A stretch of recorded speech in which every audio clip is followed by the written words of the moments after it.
An 8-year-old Naruto sneaks into the library and finds a thin little book titled How to Be a Ninja, authored by his hero, the Yondaime. Everything in the book is just common sense. A trait that no one in the elemental countries seems to have. 4 years later, a Kage-level Shinobi becomes a genin. It was Wednesday of the 3rd week of Naruto's first year at Shinobi Academy. An 8-year-old Naruto Uzumaki peeked around the doorway of the academy library, wondering if the nasty librarian would let him in today. He didn't actually want to set foot in the library, but Iruka-sensei had assigned homework.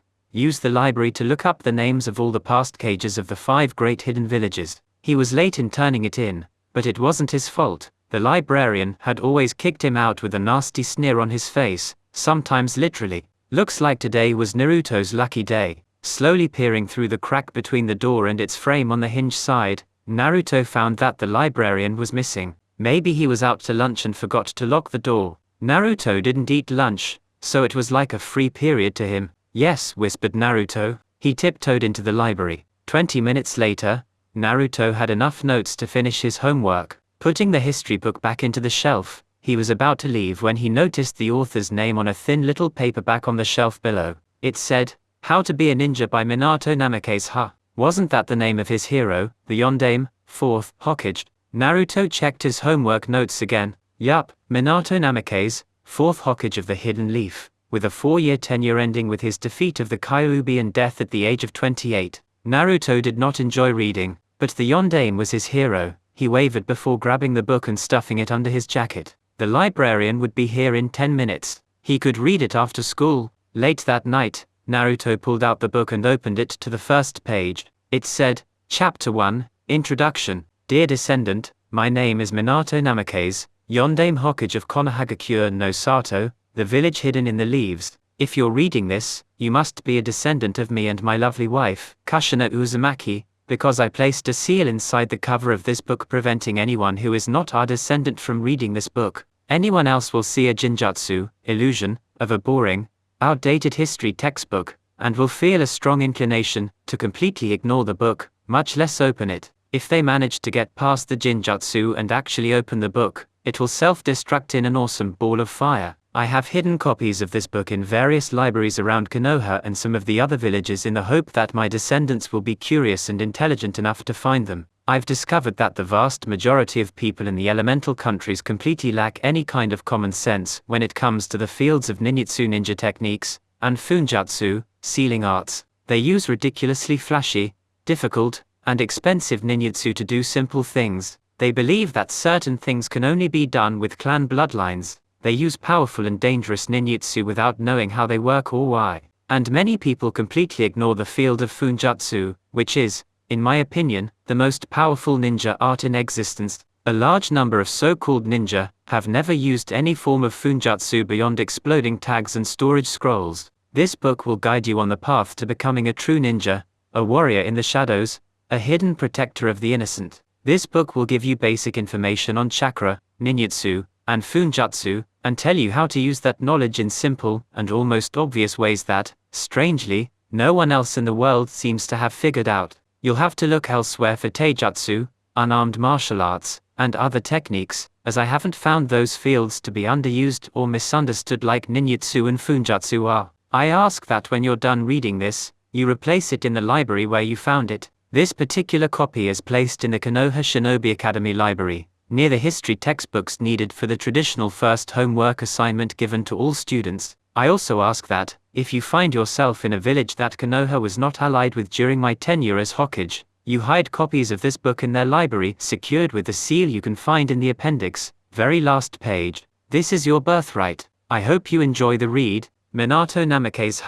Naruto closed the book, looked at the title, and opened it again. Nope, definitely not a boring history textbook. Maybe he really was related to the Yondaime. That would explain the spiky yellow hair and bright blue eyes. It would also explain why he was an orphan, since Minato Namake's was too young to be Naruto's grandfather. Now who was this Kushina Uzumaki character? If he didn't grow up with her, she was either dead or she had really abandoned him like the villagers said. Was it bad to hope that she was dead? Well, maybe he could search for more information on her tomorrow. Worrying about it now wouldn't help, and the next chapter was beckoning. Chapter 2, Secrets and Lies. How to hide your skills and avoid paperwork. If paperwork was anything like homework, this could be the most important chapter in the book. It was graduation day at Shinobi Academy. Iruka Umino walked into a room full of 12-year-olds and chaos, and found Sakura Hiruno and Ino Yamanaka sitting on each side of Sasuke Uchiha. Both of the girls were completely ignoring Sasuke and fighting with each other across his face, about who should be Sasuke's girlfriend. Literally, they were shaking fists at each other in front of Sasuke's face. Iruka hid his camera under a jinjutsu and snapped a photo. For memories, not for blackmail. Aha. Iruka looked around the rest of the room. Shikamaru Nara and Choji Akimichi, Ino's future teammates, the next generation of Ino Shikacho. Kiba Inuzuka, with a camera on his head. If that boy wanted to be a tough guy alpha male, the cute and affectionate little puppy wasn't helping. Shino Aburame, sunglasses, high collar, spiky hair. Hinata Hyruga, if that girl had confidence she would have been the top kunoichi, female ninja, of the class. Speaking of Naruto, there he was, lounging in the back row beside Shikamaru. Iruka made a friendly smirk when Naruto gave him a finger wave. And, there were a bunch of nondescript characters with generic faces who wouldn't make it past the second genin exam, whose names Iruka probably knew, but couldn't bother to remark on because he didn't want readers to feel sorry for them when they failed. Alright, listen up, shouted Iruka, using his big head jutsu. Everyone jumped except Naruto and Shikamaru. After giving his standard pep talk graduation speech, Iruka announced the teams. Team 7, Sasuke Uchiha, Sakura Hiruno, Naruto Uzumaki. Your Jonin-sensei is Kakashi Hatake, Sakura squealed. Ino growled. Sasuke said, HN. Naruto just ignored them, smirking internally. Yup, dead last and rookie of the year with the top kunoichi, just like the last 3 Team 7s. Perfect, those two are so useless I won't have any hesitation in leaving them behind. It was a good thing Naruto had improved his chakra control to the point where he could use low-level jinjutsu like the standard Bunshin clone. If he hadn't done that, he would have had to ace the written test in order to pass the academy final, and that would have been extremely suspicious. CS. Where's Naruto? Screamed Sakura. It wasn't that she didn't appreciate the one-on-one time with Sasuke. The problem was, she'd been alone with Sasuke for 3 hours now and she hadn't been able to gripe or complain about anything. And Sasuke hadn't said anything further than, HN. And that was once, when Sakura greeted him hello in a too sweet voice. The dam had finally broken. And now Sakura was tearing loose. I don't know what it is with him and our new sensei, but if they think it's okay to be late 3 hours, well, it's not.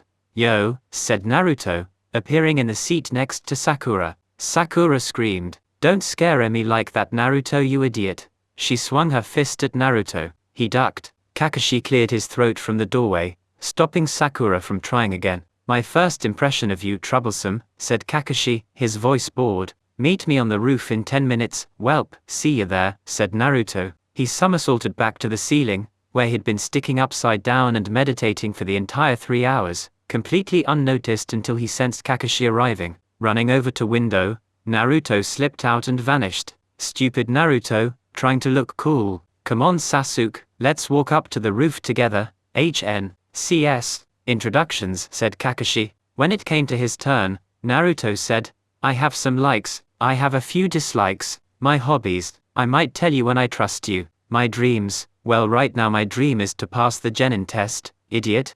We already passed the genin test. Apparently Sasuke could say something other than HN. Well done, said Kakashi, with a nice smile. He told them about the real genin test, and ordered them to meet him at training ground 7 at 5 AM. Oh, and I suggest you skip breakfast. Don't want you throwing up on me. CS. The next morning at 5 AM, Sasuke and Sakura arrived at training ground 7 to find Naruto snoozing in a hammock. Sakura wanted to scream at him, but Naruto raised his arm and pointed at a tree, where 2 more hammocks were hanging, folded. Grab a hammock and set it up, he drawled. Kakashi Hatake is always at least 3 hours late to everything. Catch up on some sleep. He told us to be here, he didn't say we had to be awake the whole time. HN. The ever-eloquent Sasuke managed to compress a sense of disdain, boredom, arrogance, and a little bit of sleepiness into a single syllable. Sakura, somehow not understanding Sasuke's grunt, was about to scream at Naruto when the lounging blonde yawned in a most relaxing manner. It was contagious. Sasuke and Sakura yawned simultaneously. Inner Sakura pumped her fist. Cha! Sasuke and I even yawn at the same time. How romantic. Outer Sakura had a different thought, as evidenced by her blush. Sasuke, do you want to share a hammock? No. Sasuke ambled over and grabbed one of the hammocks, setting it up a small distance away from Naruto. Naruto didn't want any more trouble from Sakura, so he yawned again. It was a bit fake, but it worked. Sakura yawned again, then sighed and grabbed the last hammock. 5 hours later, Kakashi arrived in a swell of leaves. He found his 3 students sitting around a portable charcoal grill, munching on kebabs. I thought I told you not to eat breakfast. This is lunch, said Naruto. Who eats kebabs for breakfast? Kakashi silently acknowledged the point. Naruto sprinkled seasoning over the kebabs roasting on the grill. A delicious smell wafted towards Kakashi. Want one? This one's done. Naruto lifted a kebab skewer with his tongs. Thanks, said Kakashi, reaching for it. Said Naruto, moving the kebab away from Kakashi's hand. We haven't passed the hidden teamwork test yet. Can't have it unless we're a team. Kakashi considered the fact that Naruto already knew what the test was about. He looked towards Sakura and Sasuke, who were munching on their kebabs and watching the interaction with interest. He looked towards the skewer of perfectly grilled meat and vegetables Naruto was holding. His stomach growled. Fine. You pass. CS. That night, Naruto went home to his crappy apartment. After closing and locking the door, he went still for a moment. Then he ate a cup of ramen and went to bed. Or rather, his shadow clone did. CS. Deep underground in a well-furnished office, Naruto arrived and sat on the couch in a meditation position. Report, he barked. A medium-tall brunette in a delivery uniform walked into the office. Whirlwind Postal Service is still making a killing. Weekly profits are up by 1.5%. We're still having trouble breaking into the large shipments market. Civilians don't seem to trust us so easily when they can't see how their stuff is leaving the store.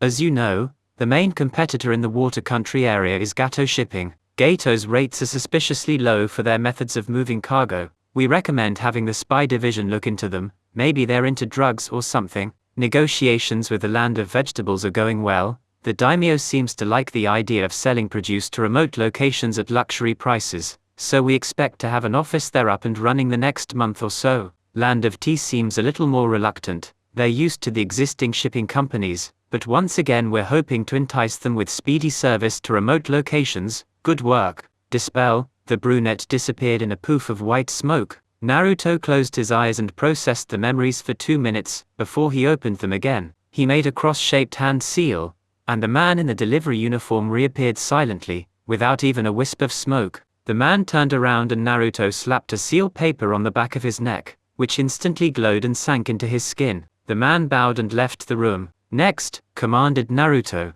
A short figure stalked from the shadows, wearing a stereotypical ninja costume, everything covered in black except for the eyes, which were a nondescript brown. The figure knelt, one hand on his tanto and the other in a fist on the ground, in a stereotypical reporting ninja pose. Spy Ring continues to avoid suspicion. Clones enrolled in shinobi academies of Kumo, Iwa, Kiri and Suna just finished their second year. Situation nominal. All have scored somewhere in the middle of the pack. The 2 Chunin clones we inserted in Kiri's rebel forces report that the rebellion continues to grow in size. We project that my Terumi will become Mizukage within the next 1 to 3 years. Still no progress finding Utakata. Rumors indicate that he's still the host of the 6-tailed slug. Jiraiya was sighted yesterday in Rice. We suspect he's having the same problem. We are getting spies into Oto. All of Orochimaru's bases are sealed and underground. We can't slip in anything bigger than a fly. Okay, gotta tell the training group to practice using henge with a fly form. It's just freaking difficult to use the wings in that form. Thank you, you can dispel. After sending a new Spymaster clone out, Naruto asked for the training team leader. This one was an identical clone of Naruto. Yo boss, what's up? Here's the empty chakra storage seals. You ready? Naruto sat in his meditation pose, closed his eyes, and nodded. The clone dispelled, and after 5 minutes Naruto smiled. He picked up the stack of chakra storage seals and channeled a huge amount of chakra into each of them. Good thing he had suppression seals on the entire underground facility, otherwise this would have prompted some serious digging literally from that prick, Danzo. Naruto loved Funjutsu. After sending a new training clone out with a stack of seals, Naruto called for the last group leader. A pretty auburn-haired girl, appearing about 17 years old, walked into the room. Everything's going well with the apprentices. I've got 3 new Akimichi recipes since last week. Riku is still watching the master metalsmith working on chakra conductive metal, hasn't been allowed to touch the valuable stuff. Sarah, the bank teller, is still bored out of her mind. And Sora got to work with some stained glass in the construction company, so he learned something new. Thanks Yui. One more thing, said the clone. I think we should learn to dance. It might be useful for infiltration, and not just at formal parties. Could be useful on seduction missions. I see your point. Do you want to add it to your daily schedule? I think you have time in the day after your restaurant shift ends. I can create a new male identity to learn the men's dance steps. Yup, sounds good. With that, Yui dispelled. Naruto wouldn't respawn her until the next morning. No use in making a clone to collect memories of sleeping. Sleeping as a girl was weird anyway, even though he'd gotten used to it. CS. As Naruto got ready to sleep in his luxurious queen-sized bed, he remembered the second chapter of his father's book that he had first read 4 years ago. Chapter 2, Secrets and Lies. How to hide your skills and avoid paperwork. Ninja keep secrets. Everyone knows this. For some reason, a lot of ninja ignore this. For a ninja, everything is classified. Your favorite food, where you sleep at night, your favorite hobbies, which girl you have a crush on, and most importantly, your skills, abilities, and jutsu. There are at least 4 reasons for this. 1. The obvious one.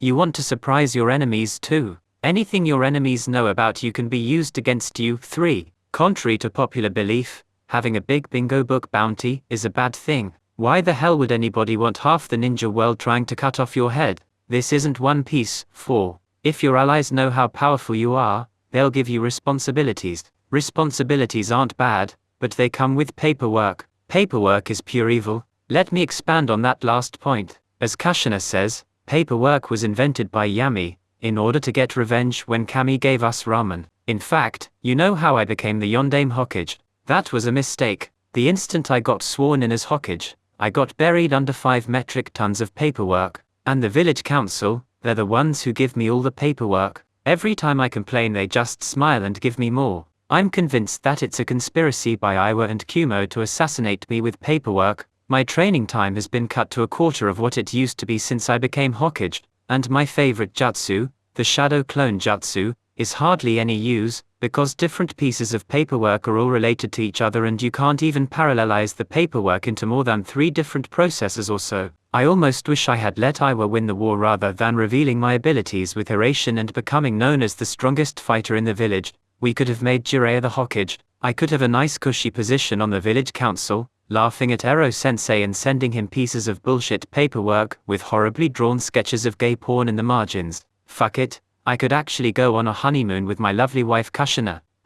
Kushina's pregnant. Maybe I can convince our baby that being Hokage would be awesome and fun. Then I can dump the job on him, when he's like 16 or 18, and I can spend the rest of my days making baby siblings for him with Kushina. Note that classified does not mean no one can know of this. You will need to trust your teammates about many of your abilities in order to work well as a team, and you'll need to be honest with your friends and family in order to keep them as friends and family, though a lot of the time you can actually cop out by being vague or straight up telling them you don't want to say. Just make sure your teammates, friends, and family can keep secrets, and make sure they know that everything about you is a secret. Anyway, how to keep secrets. Sectioner, Henge is your best friend. Henge no Jutsu, transformation technique, is known as an E-rank jutsu for disguising yourself as another person. This is stupid. What Henge actually does is transform your physical body into a different shape and color. Any shape and color. Yes, that means you can transform into objects or animals, technically even liquids or gases,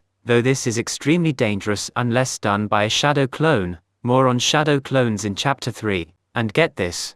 While you're under a henge, you remain fully awake and aware of your surroundings, though if you're transformed into an object, you might not be able to see. On the other hand, if you're transformed into an animal with excellent eyesight, you'll be able to see better than ever, and your other senses can be improved as well. Note that it takes a lot of time and effort to be able to use any animal form. For example, if you were to henge into a horse, you'd have to learn to walk with 4 long, gangly legs. You don't get the instincts of the animal you transform into, and you have to learn each animal form separately. You can also transform yourself into a bigger, stronger person, and you'll get physical strength. Note that this is usually not worthwhile because changing your size significantly takes extra chakra, and you have to continuously expend chakra to maintain that form. So you might as well be simply channeling chakra to your muscles and bones to make yourself stronger. See Chapter 7. Chakra makes everything better. However, if you need to increase or decrease your weight, henge is perfect. That's why I consider a well-mastered henge to be an S-rank jutsu. Anyway, hand seals a dog ball ram. Channel your chakra while focusing on an image of yourself in a different form. Use henge whenever you visit the library to prevent people from knowing what you're studying. Use henge when practicing ninjutsu so no one knows what you're capable of. Use henge when carrying out missions in enemy territory, so no one knows who did it. That's how you avoid a bingo book bounty. Section B. Disguising your jutsu. There will be times when you need to use ninjutsu openly. If you're anything like me, you'll have an aptitude for high-level ninjutsu, which tend to be flashy in the extreme. This is dangerous because it can get you a reputation for being powerful, which sucks as we've already discussed. Still, if you want to protect your loved ones, sometimes you'll have to act openly. Ninjutsu rule number 1. Don't shout the name of your technique. That's just stupid. Not only does it warn your enemy of what's coming, it actually slows down your jutsu. Yes, it might help you focus, but thinking the name in your head is just as good, and if it's one of those breathing fire type jutsus, you can actually choke on your own words. Gak. Ninjutsu rule number 2. Practice your jutsu until you can form and release the necessary chakra without hand seals. You haven't mastered a jutsu until you can do this. You can spit out jutsu faster. It's impossible for your opponent to see what's coming. It can't be copied by the Sharingan.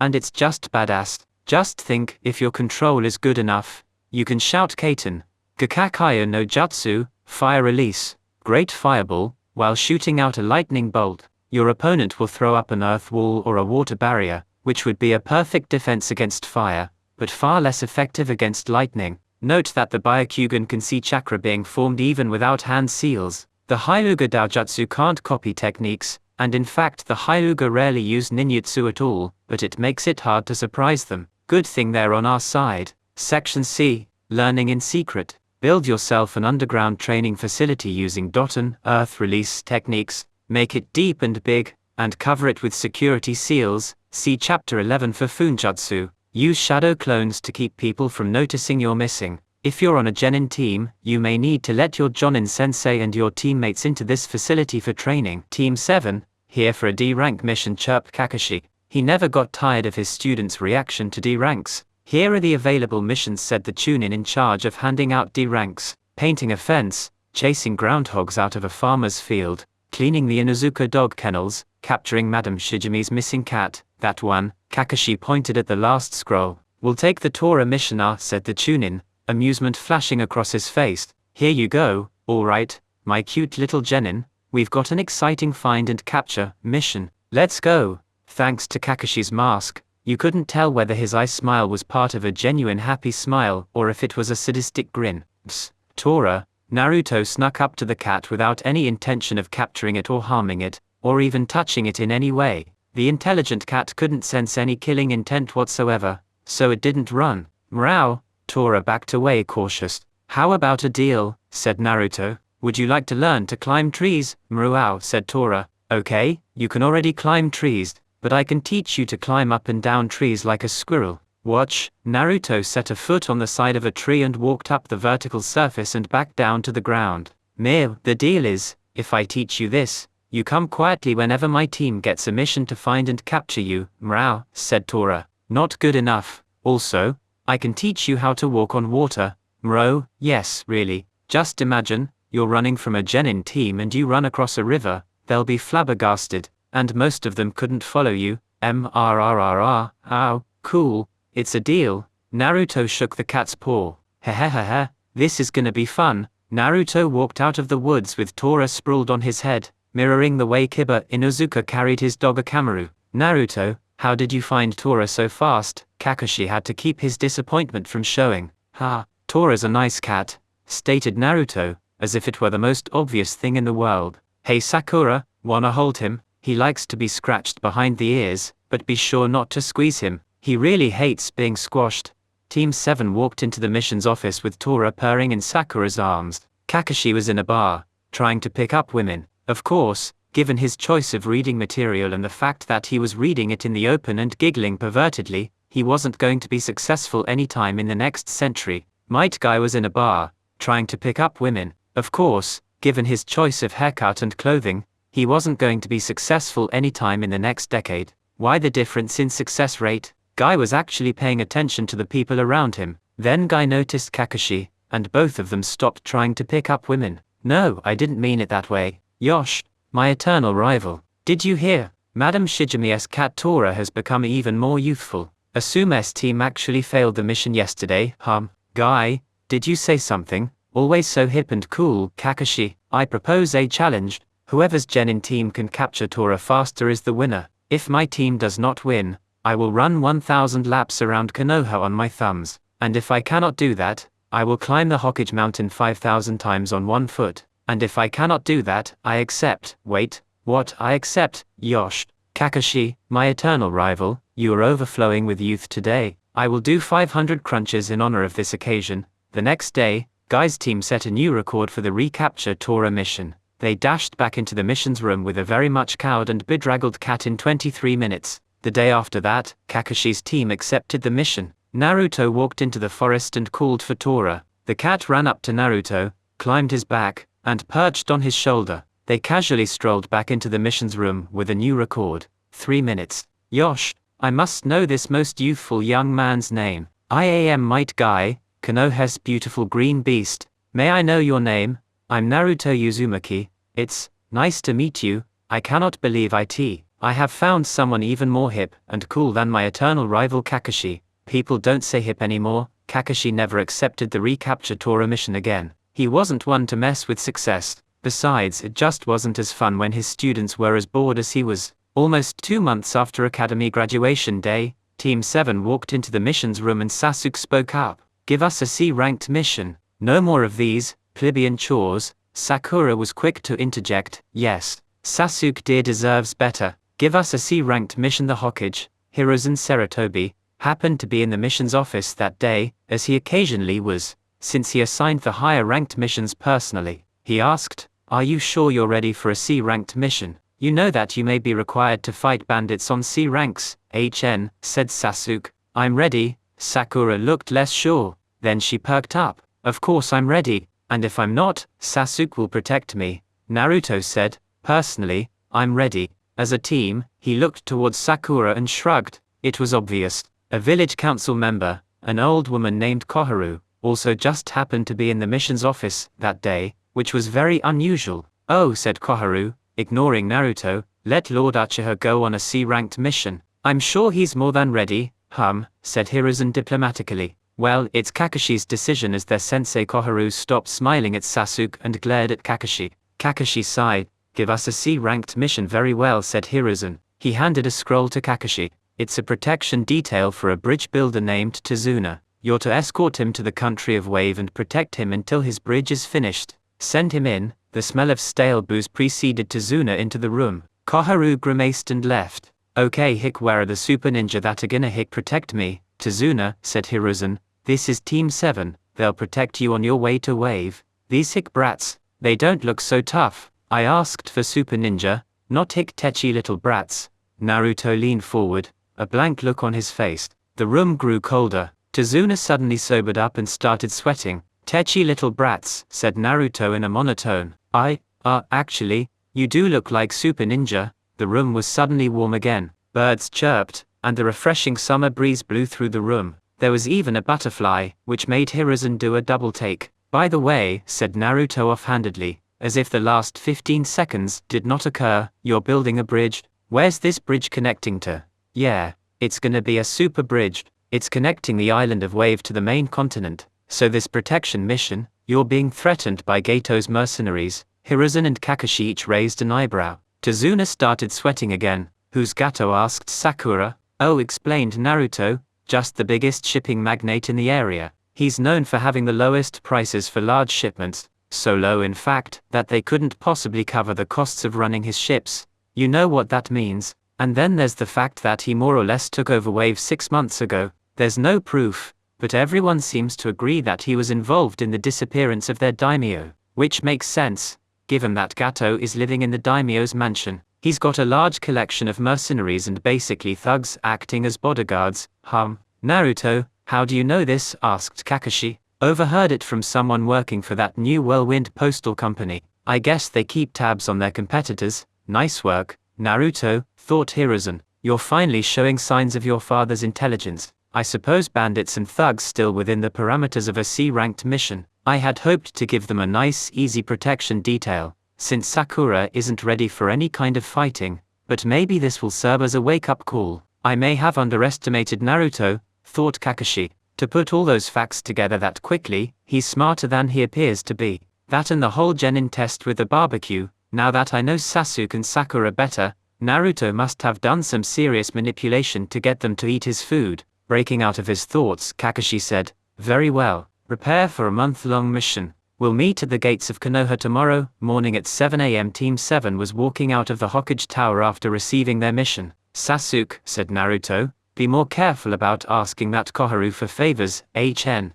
What makes you think I did that? Naruto shrugged, it's not that. Did you see that smile she gave you? She's pedo. Sakura's eyes widened when she heard this. Sakura would tell Ino. Ino would tell her dad. Ino's dad would tell Shikamaru's dad, Choji's dad, Ibiki Marino, and Anko Materashi. Shikamaru's dad would tell his son. Choji's dad would also tell his son. Ibiki would keep it to himself. Anko would tell everyone in all the dango stands and sake bars of Konoha. It would be an entire week before the story was displaced by a new, juicier rumor. Konoha's gossips would soon forget, but Sasuke's fangirls would forever class old woman Koharu as competition. At 6:55 a.m. the next day, Naruto strolled up to the gate, where Sasuke and Sakura were waiting. Hi guys, said Naruto. Naruto, you're not wearing orange, remarked Sakura. That's right, I'm not wearing orange, stated Naruto. He was in fact wearing a mostly grey outfit that was rather tight,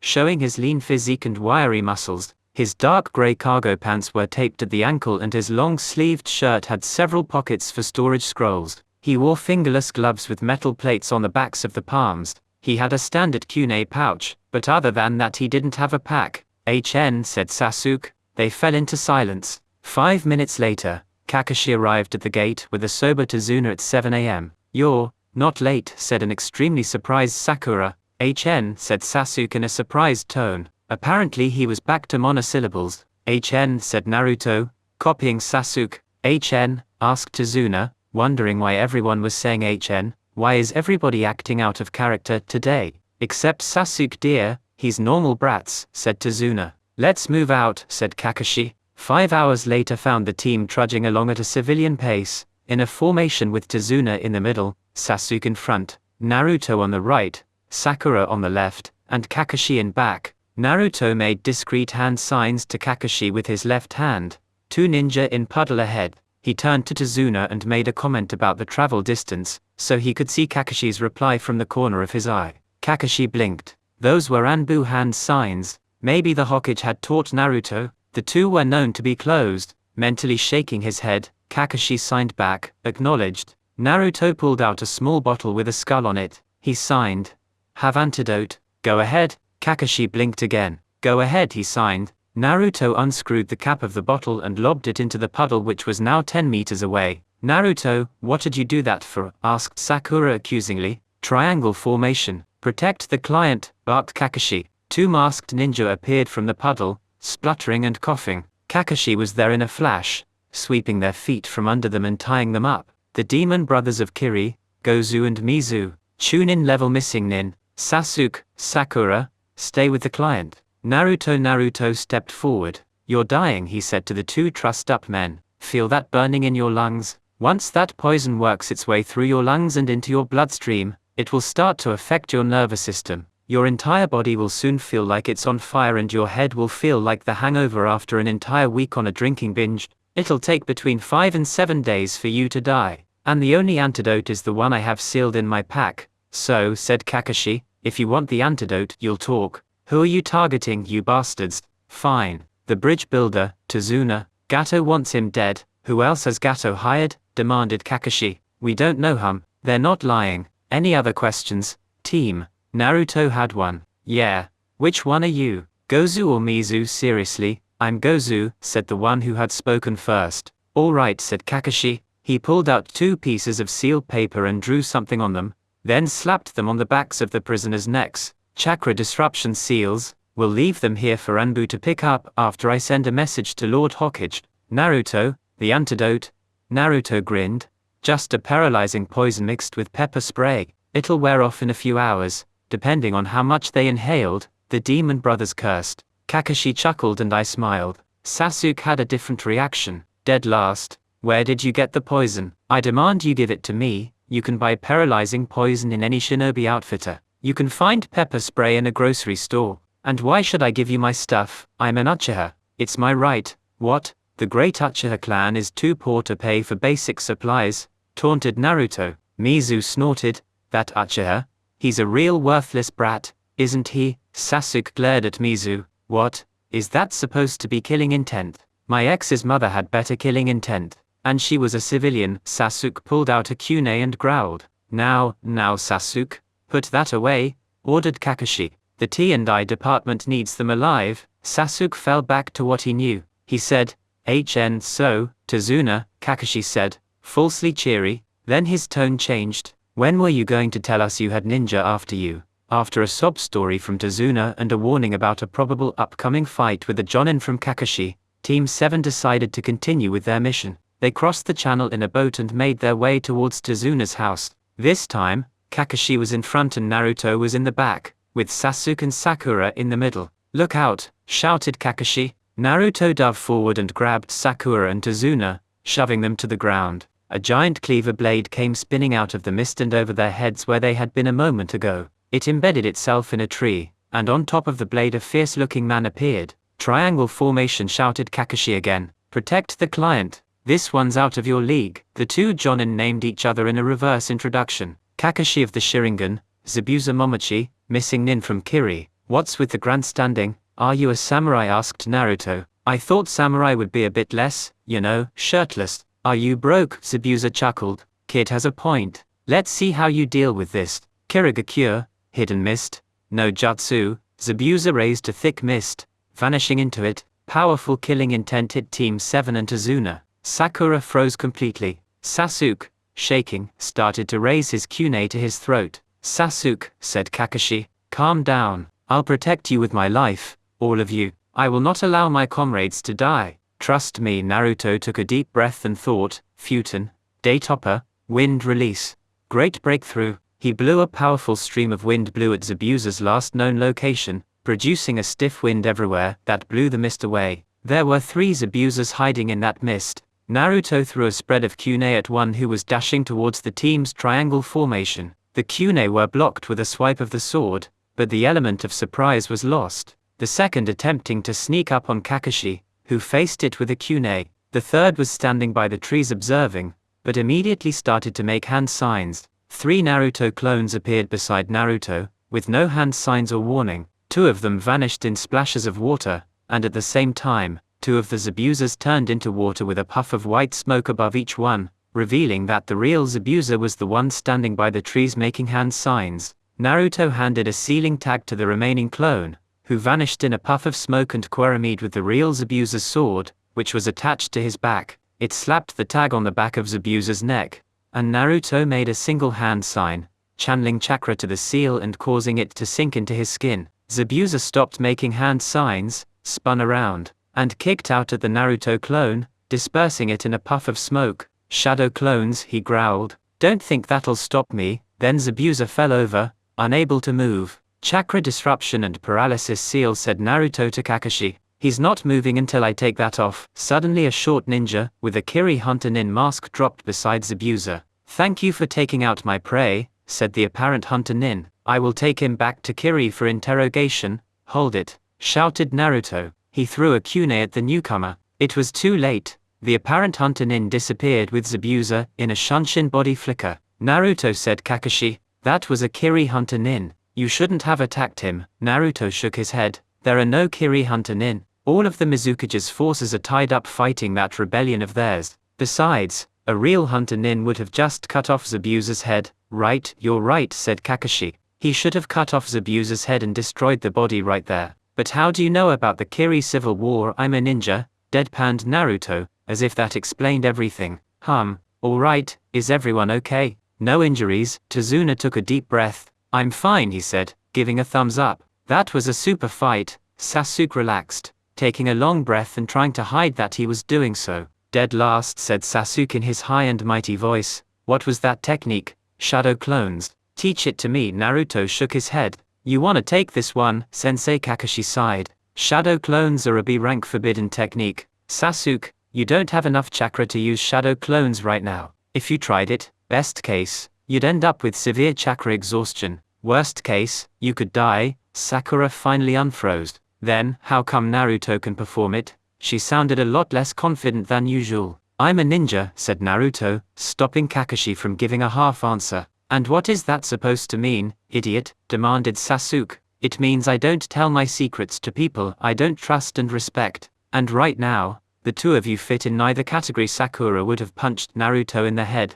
but she was still feeling out of it due to Zabuza's killing intent. Then, how did you take out Zabuza's clones so quickly? Asked Sakura. They just disappeared. Let's just say it's something only shadow clones can do, stated Naruto. It was true. His shadow clones had simply Kurami'd with the water clones' heads, which was almost a suicide technique because it left the clones' feet fused with the water clones' body, dispersing both clones. A normal ninja would require an incredible amount of chakra control to avoid fusing with the clone's body, like Tsunade level chakra control, and it wasn't possible to use Kurami with a real human being's head. On the other hand, it was very useful for identifying a real person and proving that the third Zabuza wasn't just another clone. And shadow clones were the only clone type that could perform ninjutsu, which allowed them to use a whole range of self-destructive techniques like this one. Naruto changed the subject by picking up Zabuza's giant cleaver blade from where his clone had left it after using Kurami with the sword.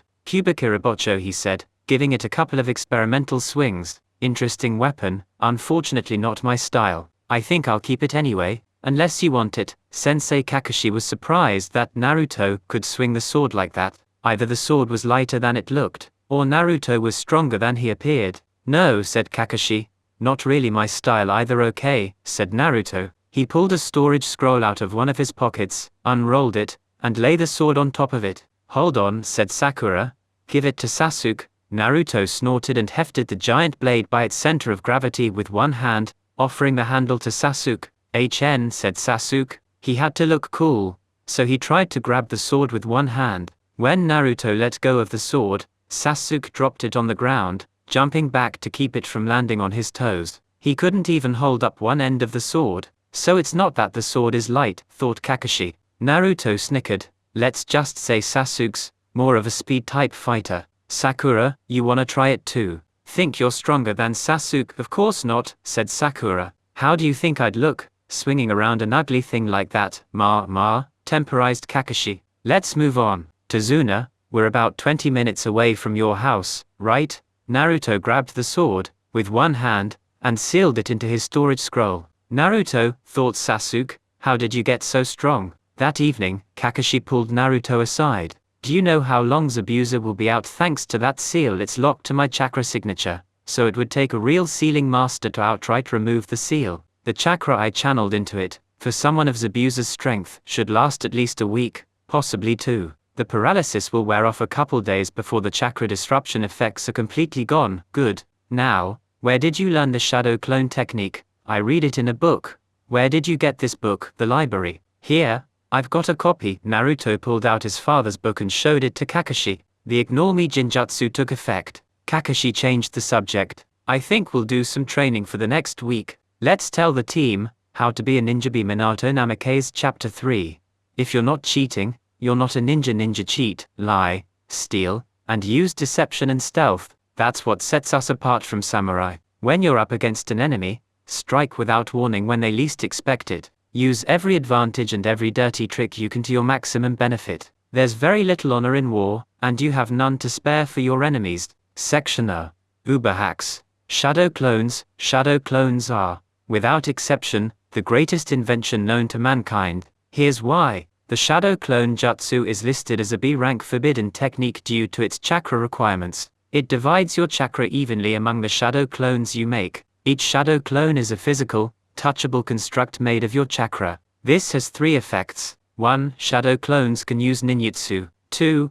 After a shadow clone disperses, the remaining chakra returns to your body, bringing with it the memories of the clone's life. And 3. If you don't have enough chakra, using the shadow clone jutsu can give you extreme chakra exhaustion, or possibly even kill you. So, to learn the shadow clone jutsu, the first thing you need to do is raise your level of chakra reserves. See Chapter 8, How to Gain More Chakra for more on this. You'll need at least high tunin level reserves in order to safely make a single shadow clone. In other words, when you can do the water walking chakra control exercise at the same time as leaf sticking and kune spinning, and hold all three of them for 1 hour straight without a break, you should have enough chakra for a shadow clone. Or you can just use a funjutsu seal from the appendix of this book to find out how much chakra you have. Once you've learned shadow clones, you can use them to cheat with your training. Remember that second effect. It turns out that your shadow clones can learn practically anything, including reading books, learning ninjutsu and funjutsu, even practice chakra control techniques, and their experiences will be transferred back to you. Once you have a significant number of shadow clones training this way, it totally feels like cheating, because you're learning many times faster than the average ninja can learn, and you can use them to help increase your chakra capacity. By dividing your chakra, you can exercise your body when you're mostly empty of chakra, increasing the rate at which you generate it. You can also make clones, wait until your chakra recovers, then disperse your clones. When your clones disperse, their chakra returns to your system, giving you a bit of an overload and stretching your chakra system. Kasame Hashigaki, one of the 7 swordsmen of the mist, has a sword that uses the same principle to increase his chakra capacity. Beware that rapidly increasing your chakra capacity in this way will naturally reduce your chakra control, so be sure to keep doing those control exercises. With shadow clones, of course. One more thing. Ever hear about forbidden suicide techniques? Yeah, due to the fact that shadow clones can use ninjutsu, they can use almost all of the self-destructive forbidden jutsu out there. Just avoid anything that involves your soul. Now remember, this is a trade secret. If other ninja learn about this, it will eventually get to our enemies, which will result in stronger enemy ninja coming after us. Section B. When to be honorable. Honor actually does have its place for ninja. You need to be careful to distinguish between family, friends, allies, and enemies. Family are those you trust completely. Friends are those you trust and have respect for. Allies are those whom circumstances allow you to trust, but may not be trustworthy forever. Show honor to your family, friends and allies, but not your enemies. You can tell your secrets to your family and friends, but not your allies. Tell nothing to your enemies. Don't get any ideas about slowing down to let your friends keep pace with you. At times, your friends will get curious about your secrets. The honorable way to handle this is to openly tell them that yes, you have secrets, but no, you're not going to tell them everything. If they're really your friends, they'll accept this. Okay, kiddies, said Kakashi. Zabuza will be back in a week or 2, and this time he'll most likely have an ally. We're going to do some training. Team 7 found a nice secluded spot in the forest near Tezuna's house. With a dramatic flourish, Kakashi announced, I'm going to teach you how to climb trees. But Sensei objected. Sakura, we can already climb trees. Even Naruto can climb trees. Kakashi raised an eyebrow, but ignored the last statement. But can you do it like this? He walked up the side of a tree on his feet, treating the vertical surface as if it were horizontal. He reached a thick branch and stood upside down on the underside of the branch. Wow, said Sakura. Said Sasuke. Boring, said Naruto. My way is better. Well, Kakashi interrupted before Sasuke could comment. Why don't you show us? Naruto sticking his hands in his pockets. Naruto jumped on the side of a tree, twisting his body so that he faced the ground. Still keeping his hands in his pockets, he moonwalked up the tree. See? Much cooler, said Kakashi. He somersaulted back to the ground, landing lightly. Then he copied Naruto, moonwalking up the tree. It's a bit more difficult, but I can do it too. And I look cooler doing it than you do. Sakura nodded enthusiastically. She definitely thought Kakashi looked cooler. Naruto cartwheeled gracefully back to the ground. Kakashi cartwheeled gracefully back to the ground. Copycat, pouted Naruto. Copy nin, stated Kakashi. Alright Sakura, Sasuke, start by going forwards. Best to start with a bit of a run. Use a kune to mark your progress. The way this works is you send some chakra to the bottoms of your feet to stick to the tree. Kakashi-sensei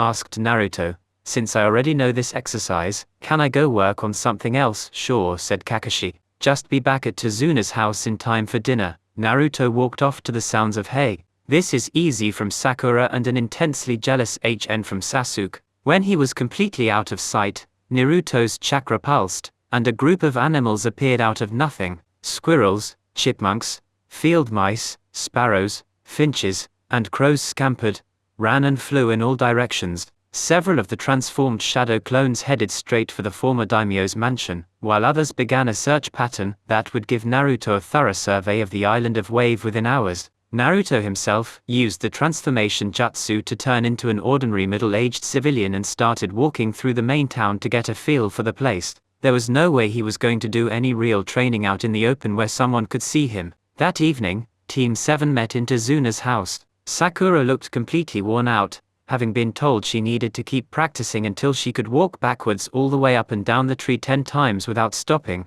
Sasuke looked extremely annoyed to the point that he wanted to smash something with his fist. Kakashi looked amused, though whether that was because of his student's behavior or because of his choice of reading, no one could tell. Naruto looked satisfied. "Fruitful day?" Naruto asked Kakashi. "Yeah," answered Naruto. "Got a lot done." "Oh, what did you work on?" Kakashi was curious about what stage Naruto's training was at. "This and that," Naruto deflected. Apparently Kakashi was even more curious to see what was on the next page of his book. At this point, Tazuna's grandson Inari interrupted. "Why do you work so hard? It's not like it's gonna be any use." "What do you mean?" asked Naruto. "Gato's too strong. You're all going to die anyway. What's the point in trying? And what makes you think we're not stronger than Gato? Gato's got hundreds of men. He'll just have you killed if you get in his way." I see. Well, Inari, right?" Naruto reached into a pocket and pulled out a small scroll. Instead of answering the question, Inari just glared. Naruto unsealed something from the scroll. It was a smooth mahogany cane with a fancy gold handle and a large ruby set in the top. "Inari, do you know what this is?" "A walking stick." "What does that have to do with anything?" "It's not a walking stick, it's a cane. A pimp cane. More specifically, this is Gato's pimp cane." Naruto handed the cane to the 5-year-old boy. Tazuna and Tsunami's eyes widened. Inari examined the cane. "You see," explained Naruto, "I stole this cane from Gato while he was holding it, leaning on it. In fact, I replaced it with a fake, and he didn't even notice." "He still hasn't noticed. And that's not all. The fake I gave him is special. It's a spy cane. It'll let me know everything that Gato says, hears, and does until the cane is lost or broken." Tazuna, Tsunami, Sasuke and Sakura were gaping by now. Kakashi was probably gaping too, but no one could tell because of his mask. Inari was stubborn though. "So, how's that gonna help? It's not like the cane makes you stronger than Gato." But that's the trick. Real ninja don't fight. Real ninja just win. We don't need to be stronger than Gato and all his men to beat him. Now here's the good part. Kakashi-sensei, I'd like to propose a plan." "Go ahead." "Tonight, when my spy cane tells me that Gato is asleep and his base is quiet for the night, we sneak in and release sleeping gas into the ventilation system. When everyone is good and knocked out, we just walk in and collect all the weapons belonging to his thugs. We steal all of Gato's cash, which he has a lot of, because his illegal activities mostly generate cash. We hand out all the weapons and most of the money to the villagers. We take a couple of money bags and plant them in the house where Zabuza and his friend are staying. When Gato wakes up and discovers he's been robbed, the first thing he'll do is run to the ninja he hired. And Zabuza and his friend will either get caught and have to fight Gato, or they'll wake up first, find the money, figure out what's going on, and abandon Gato. Either way we win. And I don't think the thugs will be quite so tough when they're facing their own weapons in the hands of the angry villagers."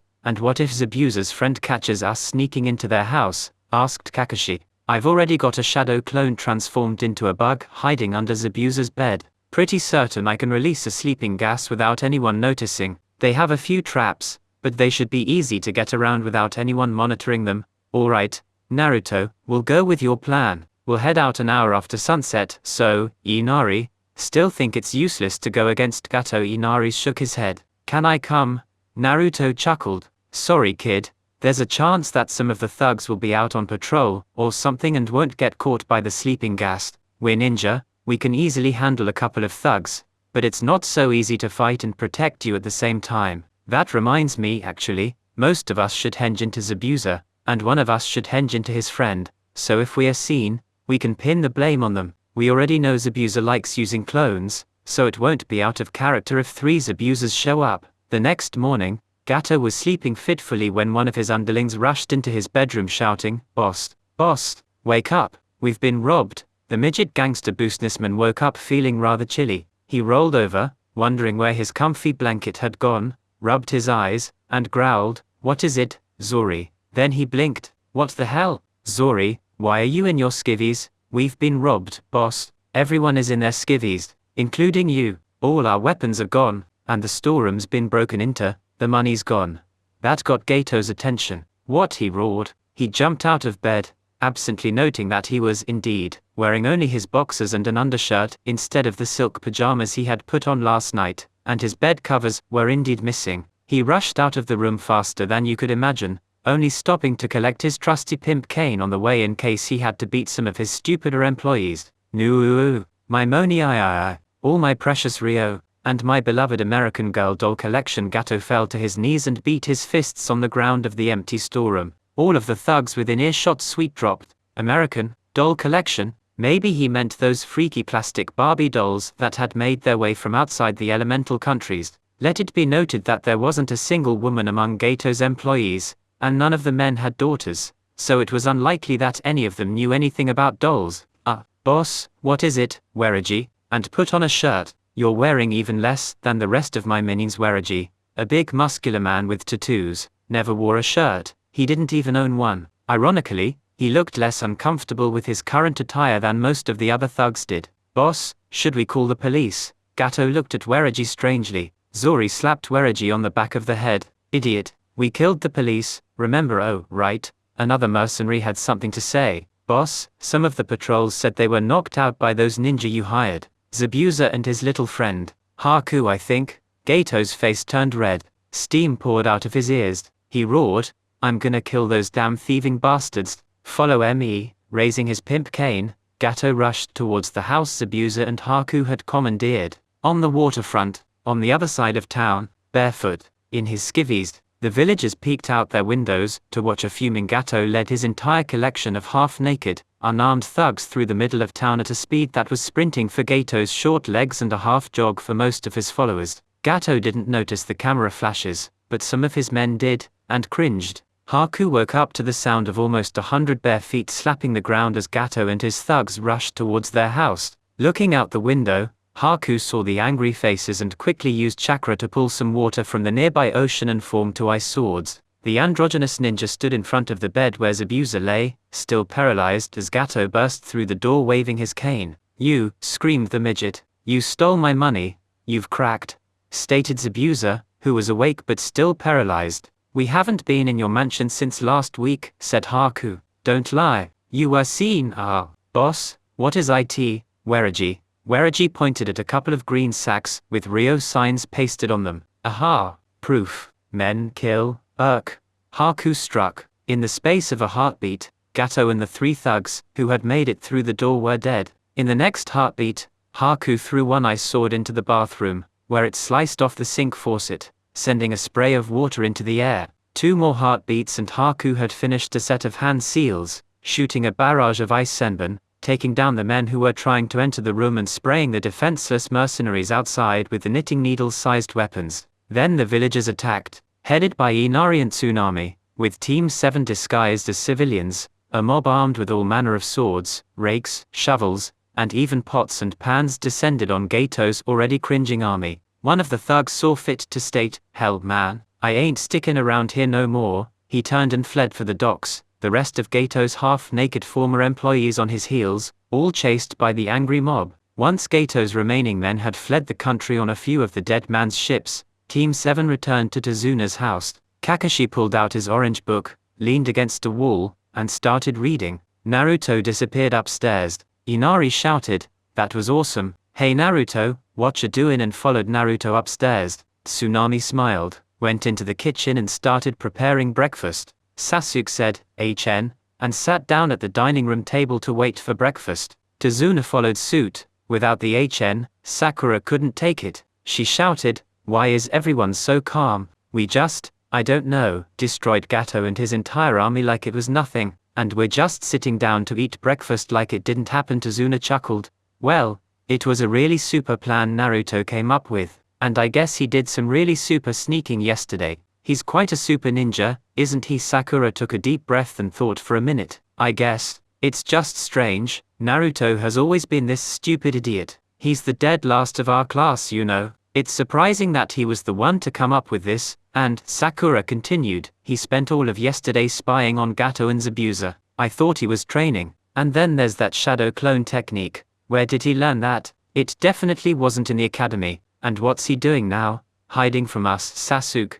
She turned to her remaining teammate. Has Naruto always been this mysterious HN? Sasuke shrugged, drawing out the grunt in a way that meant I dunno. Naruto, said Sasuke, fight me. It was the day after the victory over Gato, and Sasuke had finally finished mastering the tree walking exercise. Naturally, once he mastered it, he proved that he had far more chakra than Sakura, and could walk up and down a tree 30 times without stopping, while Sakura could barely manage 10. While Team 7 had, in practice, completed the mission to protect Tazuna by removing the threat to his life, they were still contracted to provide bodyguard services until the bridge was finished, so they had to stick around for another 2 weeks or so. Strangely, a huge bridge like this would only take a total of 1.5 months to build. Tazuna had heard tales of a bridge in a far-off place across the ocean called San Francisco, where they had built a bridge, not much longer than the wave one, that took them an entire 4 years to complete. He couldn't explain why there was such a huge difference in building speed.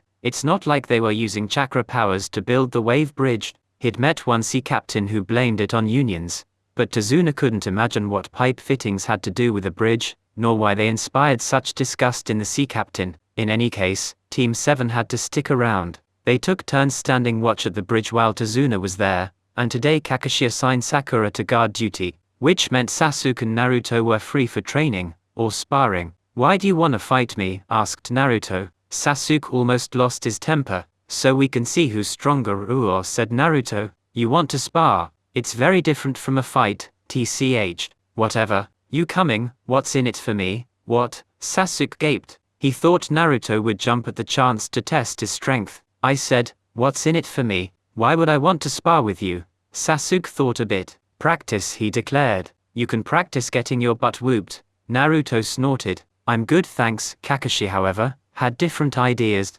Naruto, it'll be good for teamwork. If you spar with each other you'll learn about each other's fighting styles, so you can coordinate better in a real fight. Naruto pouted. Fine. Sensei, will you judge? Someone has to drag you two back here when you get knocked out. Okay, chirped Naruto, suddenly cheerful. Same place where you learned tree walking. See ya there. He dashed out the door. 5 minutes later Sasuke and Kakashi arrived to find Naruto lying in a hammock slung in the center of the clearing, attached to 2 trees with rope. Kakashi stopped at the edge of the clearing. Naruto growled. Sasuke, stomping towards the hammock. We're supposed to fight, not sleep.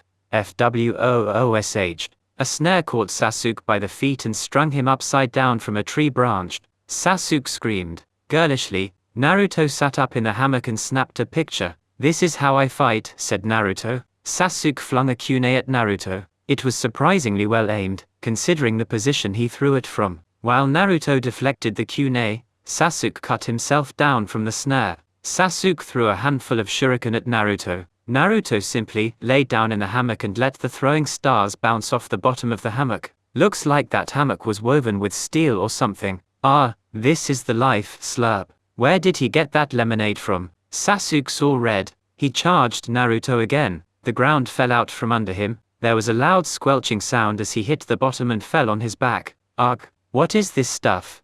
Naruto snapped his fingers, and a piece of string lowered from the canopy with a paper sealing tag on the end of it. It stopped above Sasuke's face. Boom, said Naruto. I win, winner. Naruto declared. Kakashi. Fine, you win. Now get me out of here, okay, said Naruto, far too cheerfully. A pungent liquid burst out of the paper sealing tag. On the upside, it dissolved the goop that had Sasuke trapped. Naruto had another embarrassing photo, and it had a delightful orangey citrus scent. On the downside, Sasuke was now soaked. The delightful orangey citrus scent was incredibly overpowering, and the remains of the goop combined with the liquid were rather sticky. So when Sasuke climbed out of the dirt hole he would be covered in brown muck. Gak, spluttered Sasuke. He climbed out of the hole fuming. What the hell? Was that? What do you mean? Asked Naruto, seemingly nonplussed. I want a real fight. Spar. Whatever. Not a stupid trapped obstacle course. I told you. This is how I fight. You weren't fighting. You were just lying in that stupid hammock. Get out of that thing and fight me. Wait. You mean like two people rushing at each other and taking shots at each other with swords or knives, or jutsu and blocking, and dodging, and all that crap? Yes. Finally the dead last gets it. Go find a samurai. Remember what I said 2 days ago to Inari. Real ninja don't fight. Real ninja just win. And I just won. Fine, be that way. How about another round? If you don't give up right now, I'll put up poster-sized prints of these photos all over Konoha. Grrrr. Hey, cheer up. I've got another lemonade. Stomp, stomp, stomp. Sasuke headed in the direction of the shore, hoping to get rid of the filth covering him before anyone else saw him. I promise, it's not poisoned, or pranked. Stomp, stomp, stomp. Kakashi-sensei, want a lemonade?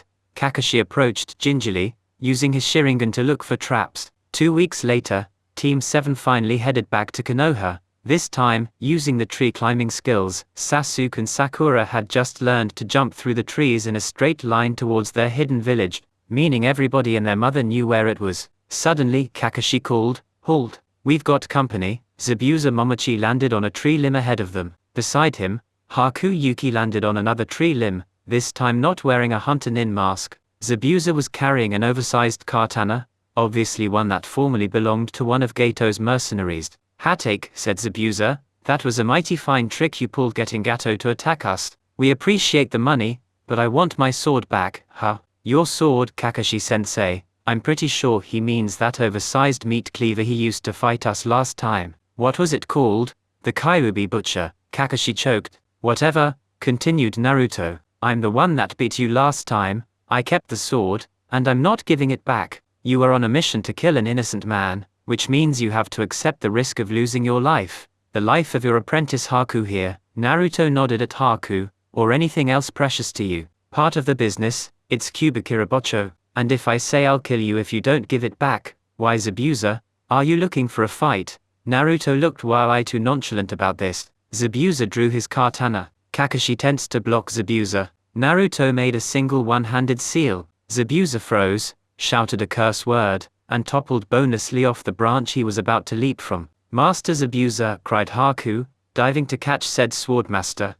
Naruto queried Kakashi. "What did you just do? Remember the paralysis and chakra disruption seal I put on him the first time we fought?" "Yeah, they never actually removed the seal, they just waited for the chakra to wear out, which means I could easily activate it the same way I did the first time." While Kakashi snickered and Sakura and Sasuke looked confused, Naruto called. Haku, who had managed to catch Zabuza, looked up from the forest floor. "There's a rather large rebellion movement in Kiri headed by a lady called Maiterumi, seeking to overthrow Yagura and stop the bloodline massacres. I think you and Zabuza would be interested in joining forces." "No." Haku looked surprised, very surprised. "We'll check it out." "Thank you." Naruto. Haku flickered away, carrying Zabuza over one shoulder. Naruto. Sakura spoke up. "I have a question." They had just entered Konoha, and were on their way to the Hokage Tower to make their report. "Yes, Sakura, you had one of those shadow clones spying on Zabuza and Haku for days, right?" "Yup. I had one transformed into a bug hiding under Zabuza's bed. Then after Haku killed Gato, the clone I had transformed into Gato's pimp Kane was there as well." "Here's the question.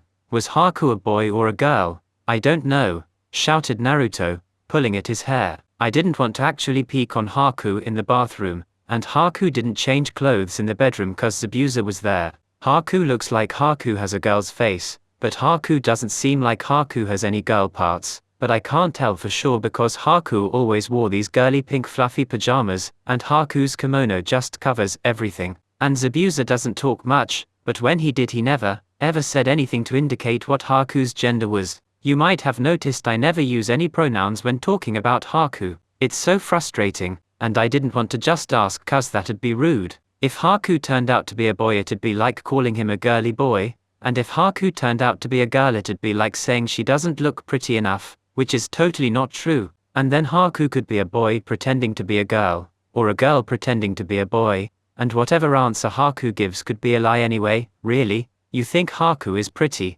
that's what you got out of my rant? Yeah, isn't it obvious, Sasuke? Haku is relatively pretty, right, HN? It was a rather ambiguous grunt. See? Even Sasuke thinks Haku is pretty, and I've never ever heard Sasuke compliment a girl before. Sakura was not happy at this revelation, for multiple reasons mostly involving her ego, but she hid it well, and said teasingly, "So, you could both be crushing on a boy?" "Ah egg," screamed Naruto. "HN, is that a bad thing?" asked Sasuke, thinking Sakura might stop crushing on him if she thought he was gay. It was the biggest mistake of his life. "Yaoi," squealed Sakura, loud enough that the birds in the forest on top of the Hokage mountain took flight in surprise. All the Yaoi fangirls in Konoha, and the one Yaoi fanboy, heard the battle cry, and came running to get the latest, juiciest rumor. Naruto, feeling a disturbance in the force, said, "Sensei, I'll see you in the tower," and vanished so quickly that Kakashi would have sworn he used the Hiraishin if that were not completely impossible. The fangirls came from all directions, hemming in Kakashi and Sasuke. "Details, Sakura, details."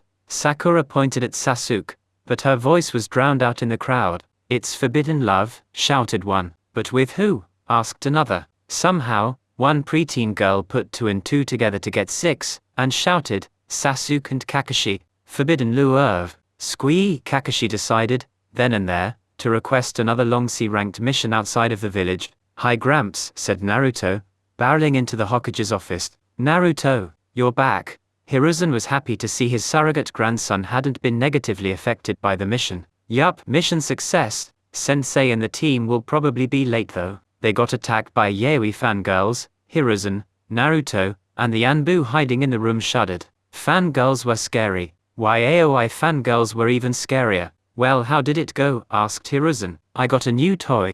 Wanna see it?" "Sure, let's see this new toy." Naruto pulled out a giant cleaver blade and waved it around. "I stole it from a guy called Zabuza. I think he called it Kyuubi Butcher or something, which is strange because I don't think the Yondaime used it when he killed the Kyuubi, but anyway, this sword is really cool." Hiruzen choked. "I think it's Kubikirabocho." "Naruto, you say you ran into Zabuza Momochi on your mission?" "Yeah." He was all like, "GRRR," and Kakashi sensei was like, "GRRR." And then Zabuza made some clones, and then I made some clones, and then one of my clones used Kurami with his sword and kicked him in the ass, and that's how I got the sword. "That's a very unusual use of Kurami," said Hiruzen, shocked. Kurami was a defensive jutsu. It was meant for escaping attacks. Nobody used it as an attack. And did he say his clone performed the Kurami? Did Kakashi teach him the shadow clone? It did make sense after all. Naruto had plenty of chakra thanks to his status as a Jinchuriki. "Aha," said Naruto, brushing it off. "And then we pranked Gato and blamed it on Zabuza and Haku, and Gato attacked Haku, and that didn't go so well for Gato, and then we chased all Gato's men out of town in their skivvies and I got pictures. Wanna see?" "That sounds like a rather wild tale. Naruto, may I see these pictures?" Naruto pulled out a storage scroll from one of his pockets and unsealed a small stack of photos, which he handed to the Hokage. The first photo was of an infuriated Gato, leading his men through the middle of town in their undershirts and underwear, brandishing his fancy cane. The next photo was of Gato's army crowded around Zabuza and Haku's small house, with ice needles flying out the doorway. The third photo was of the villagers waving swords and pickaxes and various other implements chasing the thugs in their underwear. Finally, there were several photos of the holds of Gato's ships, with Gato shipping labeled on the boxes. Inside were tons of illegal drugs. Other photos showed shackles and chains, clearly indicating that Gato was involved in human trafficking at some point. "I figured you could send those photos to anyone who wants to know why Gato's not around anymore." "I see. That's quite an achievement, Naruto. And who came up with this plan?" "I did, of course. I'm the prank king." Naruto struck a pose. That was when Kakashi and Sasuke limped into the room. Kakashi looked like a mess. His mask was ripped halfway down one side, his forehead protector was on backwards, his vest was unzipped, he was altogether rather scuffed up, and his normal gravity-defying hair was braided into cornrows. Sasuke looked traumatized. His clothes were askew, one sandal was missing, and his normal but hairstyle was lopsided and drooping. He had lipstick on his cheek, and a look of absolute horror on his face. "Naruto," said Kakashi, his voice hoarse, "you abandoned us." Naruto just snickered and snapped a photo. That evening, A knock came on the door of the house where my Terumi was staying with some of her advisors. "I'll get it, Lady Mai," said Chijiro. "Whirlwind postal delivery for my Terumi," said a man in a delivery uniform. He had one of those totally forgettable faces. Lady Mai, yes, that's me," said Mai from behind Chijiro. "Where do you want me to unseal this?" "It's about 8 feet long," asked the delivery man. "Right here in the entryway should be fine," said Mai, pulling Chijiro out of the way. Chijiro blushed when she put her hand on his shoulder. Mizuki, Chunin instructor of Konoha's Shinobi Academy, hid in the attic of an elderly merchant's house as he scoped out the Hokage Tower. Perfect, he thought as he watched the 3 genin of Team 7 leave after their debriefing and go their separate ways. Now that the demon brat is back in town, I can move forward with my plans. He vanished into the shadows as he followed Naruto back to his apartment. Sasuke went back to the extensive Uchiha clan training grounds and started practicing his fire jutsu and shuriken jutsu. He couldn't be bothered to think about anyone other than himself. "Sakura, Sakura," Ino shout whispered, grabbing Sakura's arm as Sasuke and Naruto left the Hokage Tower. Ino shot Sasuke a half-shifty, half-flirty look that should have been impossible. "Sakura, we need to talk," Sakura complied, and the two of them went off to a restaurant to talk and eat, which was rare nowadays for the somewhat former friends rivals. "So," demanded Ino, "is it true?" "Is what true?" Sakura asked, pretending she didn't know. "Is Sasuke, you know?" Sakura looked conflicted. "Wait a minute, Sakura," the pinkette looked guilty. "Dart. You started the rumor that Sasuke is gay," Sakura broke. She giggled, and having hot yaoi makeout sessions with Kakashi-sensei. "I didn't come up with the Kakashi pairing, but the gay part, you know I'm not into that stuff," snapped Ino. She wasn't a yaoi fangirl, just a Sasuke fangirl. She had heard the rumor secondhand. "Why, well, it's a long story, spill," commanded Ino. "You see, we were on our first C-rank mission, and there was this enemy Nin." Sakura told Ino all about Haku and Haku's infuriating androgyny. And then Sasuke said, "Would that be so bad?" So it was he didn't really say he liked boys, but he kind of hinted it. And I got thinking, and it's yaoi, and just, you know, so you don't actually know. Darn, I really hope he's not gay, Sakura sighed. "Yeah, I guess." Then she brightened. Sasuke didn't seem to like it when that yaoi fanboy kissed him. He was all like, "Ugh," and she made an exaggerated grimace to show Sasuke's reaction. "So he's not, thank Kami. Not that I'm against gay people, but you know, it's Sasuke dear," and Ino sighed. Sakura frowned. "Yeah, it's just, I guess I got jealous, and Sasuke and Naruto were talking about Haku like that, and I just had to get them back." Ino and Sakura spent a few minutes just eating their low-calorie meals before Sakura came up with another topic. "Ino," she started, "has Naruto always been so mysterious?" She wiggled her fingers to emphasize the last word. "Mysterious," echoed Ino. "You mean Sasuke, he's the mysterious type?" "No, I mean Naruto. Did you see what he was wearing earlier?" Ino considered. "Wait, that hunky boy next to Sasuke was Naruto hunky?" Sakura looked like the cat that caught the canary. "Naruto, hunky, does this mean you're giving up on Sasuke?" "Cut it out, you know what I mean. He was wearing, not orange." "Yeah, exactly, he was wearing, not orange. And he doesn't tell us anything about himself, and when we fought Zabuza he knew a clone jutsu that we weren't taught in the academy, and even though Zabuza couldn't have been very strong, Naruto knocked him out so quickly, and Naruto was so serious for the first half of the mission. I mean, he's still goofy and stupid, but it's like he can turn it off sometimes, and when Kakashi-sensei was teaching us tree climbing, Naruto already knew it, but Sasuke didn't. I can't believe Naruto knew something Sasuke didn't. That's impossible. Sasuke knows everything." "Wait, tree climbing? But everyone knows how to climb trees, Forid. Your sensei doesn't teach you anything either, does he?" Ino shook her head and huffed. "It's a chakra control exercise," explained Sakura. "You walk up a tree on just your feet, using your chakra to stick to the tree." And I meant what I said. After Kakashi-sensei showed us the tree climbing, Naruto freaking moonwalked up the tree like some horribly flashy 80s pop star. I tried that after I learned regular tree walking. It's a lot more difficult to do it moonwalking. You have to concentrate chakra into the toe of the foot that's not moving while completely cutting off the chakra to the foot that's sliding backwards. Know what I mean? Ino looked like she was barely managing to follow along, but nodded anyway. "And then," continued Sakura, "Naruto was the one who came up with the plan to get rid of Gato. That little boy Inari was all gloomy and you're all gonna die, Gato's gonna kill you. But Naruto tells everyone that he spent the entire day spying on Gato and Zabuza and he says, real ninja don't fight, real ninja just win. And then Naruto tells Kakashi-sensei this whole plan, that actually sounded clever. At first I thought he was just trying to upstage Sasuke, but Kakashi-sensei went with it and it actually worked. So what are you saying? That Naruto's been hiding stuff from us? Yes, Naruto's been hiding stuff from everyone. It's like I don't even know who he is anymore. Ino chewed her food for a minute. You know what this means, right? We must investigate, declared Ino, dramatically stabbing her salad fork in the air. We'll get down to the bottom of this. We'll stalk his friends, we'll shadow him from the shadows, we'll figure out what he reads if he reads anything at all, we'll find out who he likes and who likes him, we'll learn where he eats and what he eats. If he's mysterious we'll demystify him.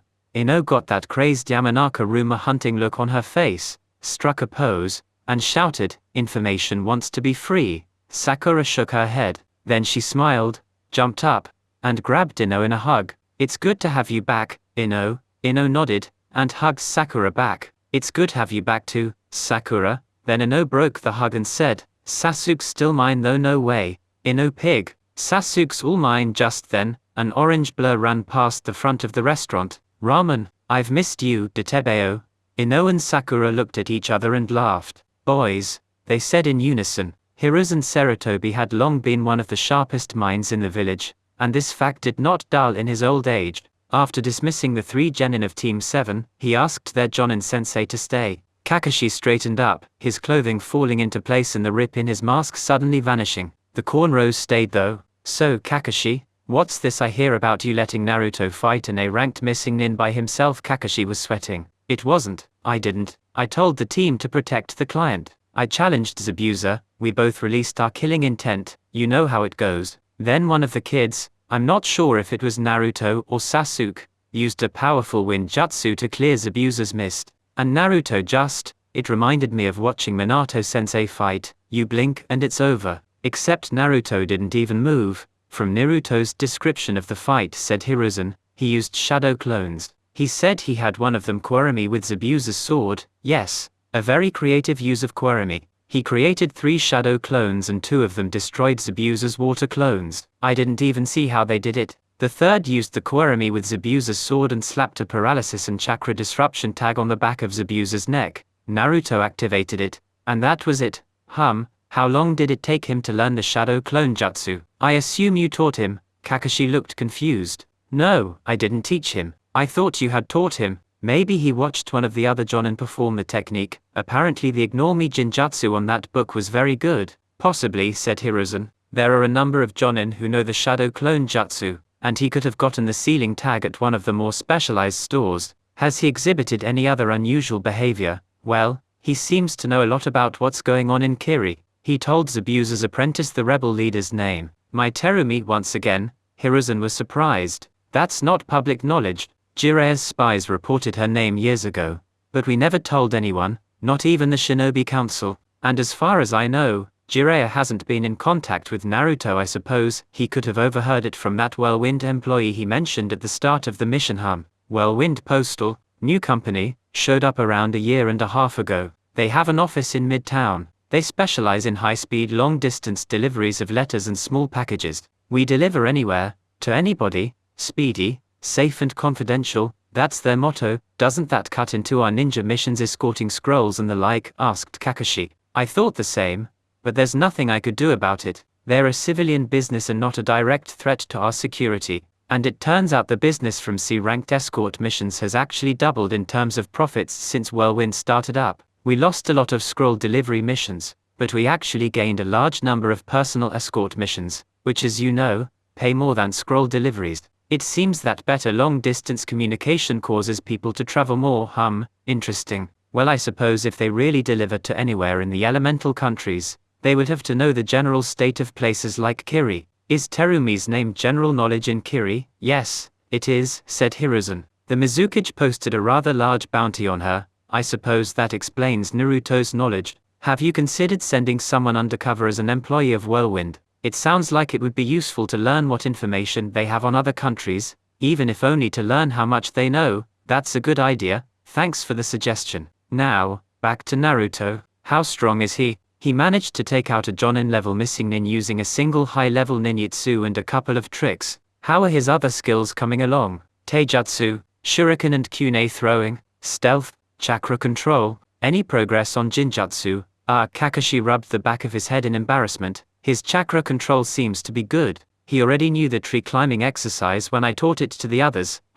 Where did he learn that? He said he read it in a book. Hiruzen raised an eyebrow again. Naruto, read a book. That's what he said. Okay, what about taijutsu and the other skills? I don't know, Kakashi. I've been focusing on their teamwork. I've been acting too serious, thought Naruto as he dashed toward Ichiraku's, now wearing his orange jumpsuit again. Kakashi is getting suspicious about my skills, and I certainly don't want to trust him with my secrets. He hasn't even tried to teach us a single thing other than tree climbing. Every ninja knows tree climbing. I've seen them using it since I first learned to spot the ninja dashing around Konoha on the rooftops. I mean, he's not the only Jonin sensei to slack off on training his students, but he takes it to an extreme. Not exactly behavior conducive to team loyalty. It's a good thing I managed to get to the Hokage and give Gramps a toned-down description of the mission and the confrontation with Zabuza. He might have gotten more curious if he only got Kakashi's shorthand report. I might like Grandpa Hokage, but there's no way I'm telling him all my secrets. He hasn't even admitted that he knew my parents, and he hasn't even hinted at the Kyuubi.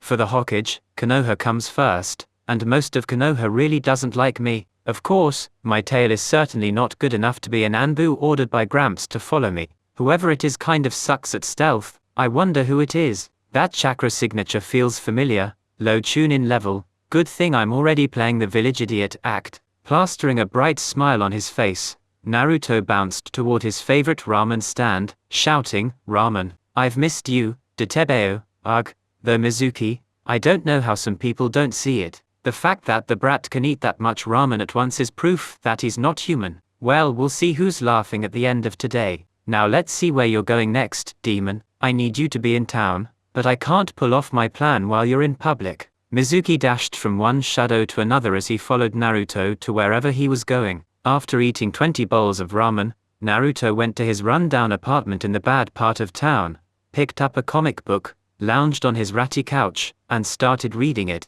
Or rather, his shadow clone did. Deep underground, Naruto walked into his training hall to start his physical training, when he noticed a couple of presences other than the hundreds of shadow clones practicing chakra control and ninjutsu. Shikamaru, it's been weeks since you've been down here. How's it been going? Shikamaru stopped bending his shadow and yawned. Troublesome. Heard you got back from your first C rank. We're still on D ranks, Shino stated. We thought once we got on genin teams our Jonin senseis would start training us more seriously than we did in the academy. Logical, right? But it seems that's not the case. Shikamaru's sensei is lazy enough to be a Nara, and Kyune sensei just has us sparring with each other a couple times a day. Yeah, agreed Naruto. Kakashi sensei taught Sasuke and Sakura the tree climbing exercise, and that was it. He never did any other training or teaching. But there are Jonin senseis who do train their students. You've seen Might Guy, right?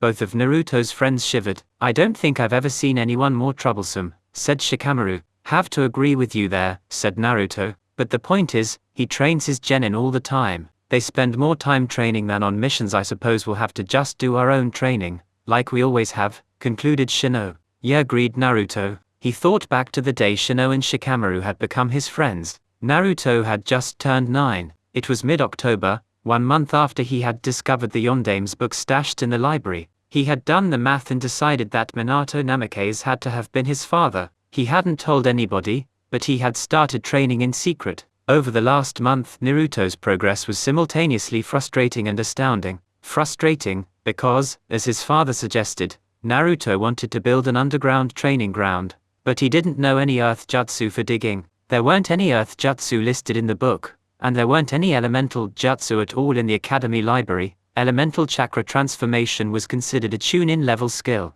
On the other hand, objectively, Naruto's progress was amazing because he had gone through the chakra control exercises from leaf sticking to tree walking to water walking in the space of 1 month, and he had learned 2 of the 3 academy ninjutsu, henge and kwarimi. Currently, Naruto was under a very generic-looking henge, running sprints on top of a pond from one end to another, with several leaves sticking to his forehead and arms. He was trying to increase his control to the level where he could perform the Academy Bunshin, an illusionary clone which required a very small amount of chakra. Beads of sweat ran down his neck as he concentrated on outputting the right amount of chakra to each of the leaves at the same time as outputting a varying amount from his feet in order to stay atop the water. That was when two boys from Naruto's academy class walked up to the pond. "Hey Naruto," said Shikamaru Nara, a skinny boy with a pineapple-style ponytail, waving his hand at the boy running on the water. Naruto lost his concentration and fell in the water, producing a big splash. Spluttering, he swam to the edge of the pond and climbed out. "Hi, who are you two?" asked Naruto, still under the henge. "We know it's you," Naruto said. Shinobi, a quiet short-haired brunette, wearing a high-collared jacket and sunglasses in the style of his clan. "Why?" "Because I tracked you with one of my Kakachu, the Iburame clan's parasitic ninja beetles." Okay, you got me." "It's me." Naruto dropped the henge. "So, question," drawled Shikamaru, "what is the class idiot doing practicing high-level chakra control exercises and mastering ninjutsu we won't learn in the academy until next year?" Naruto sighed. "Can you guys keep a secret?" Both of them nodded. "Okay.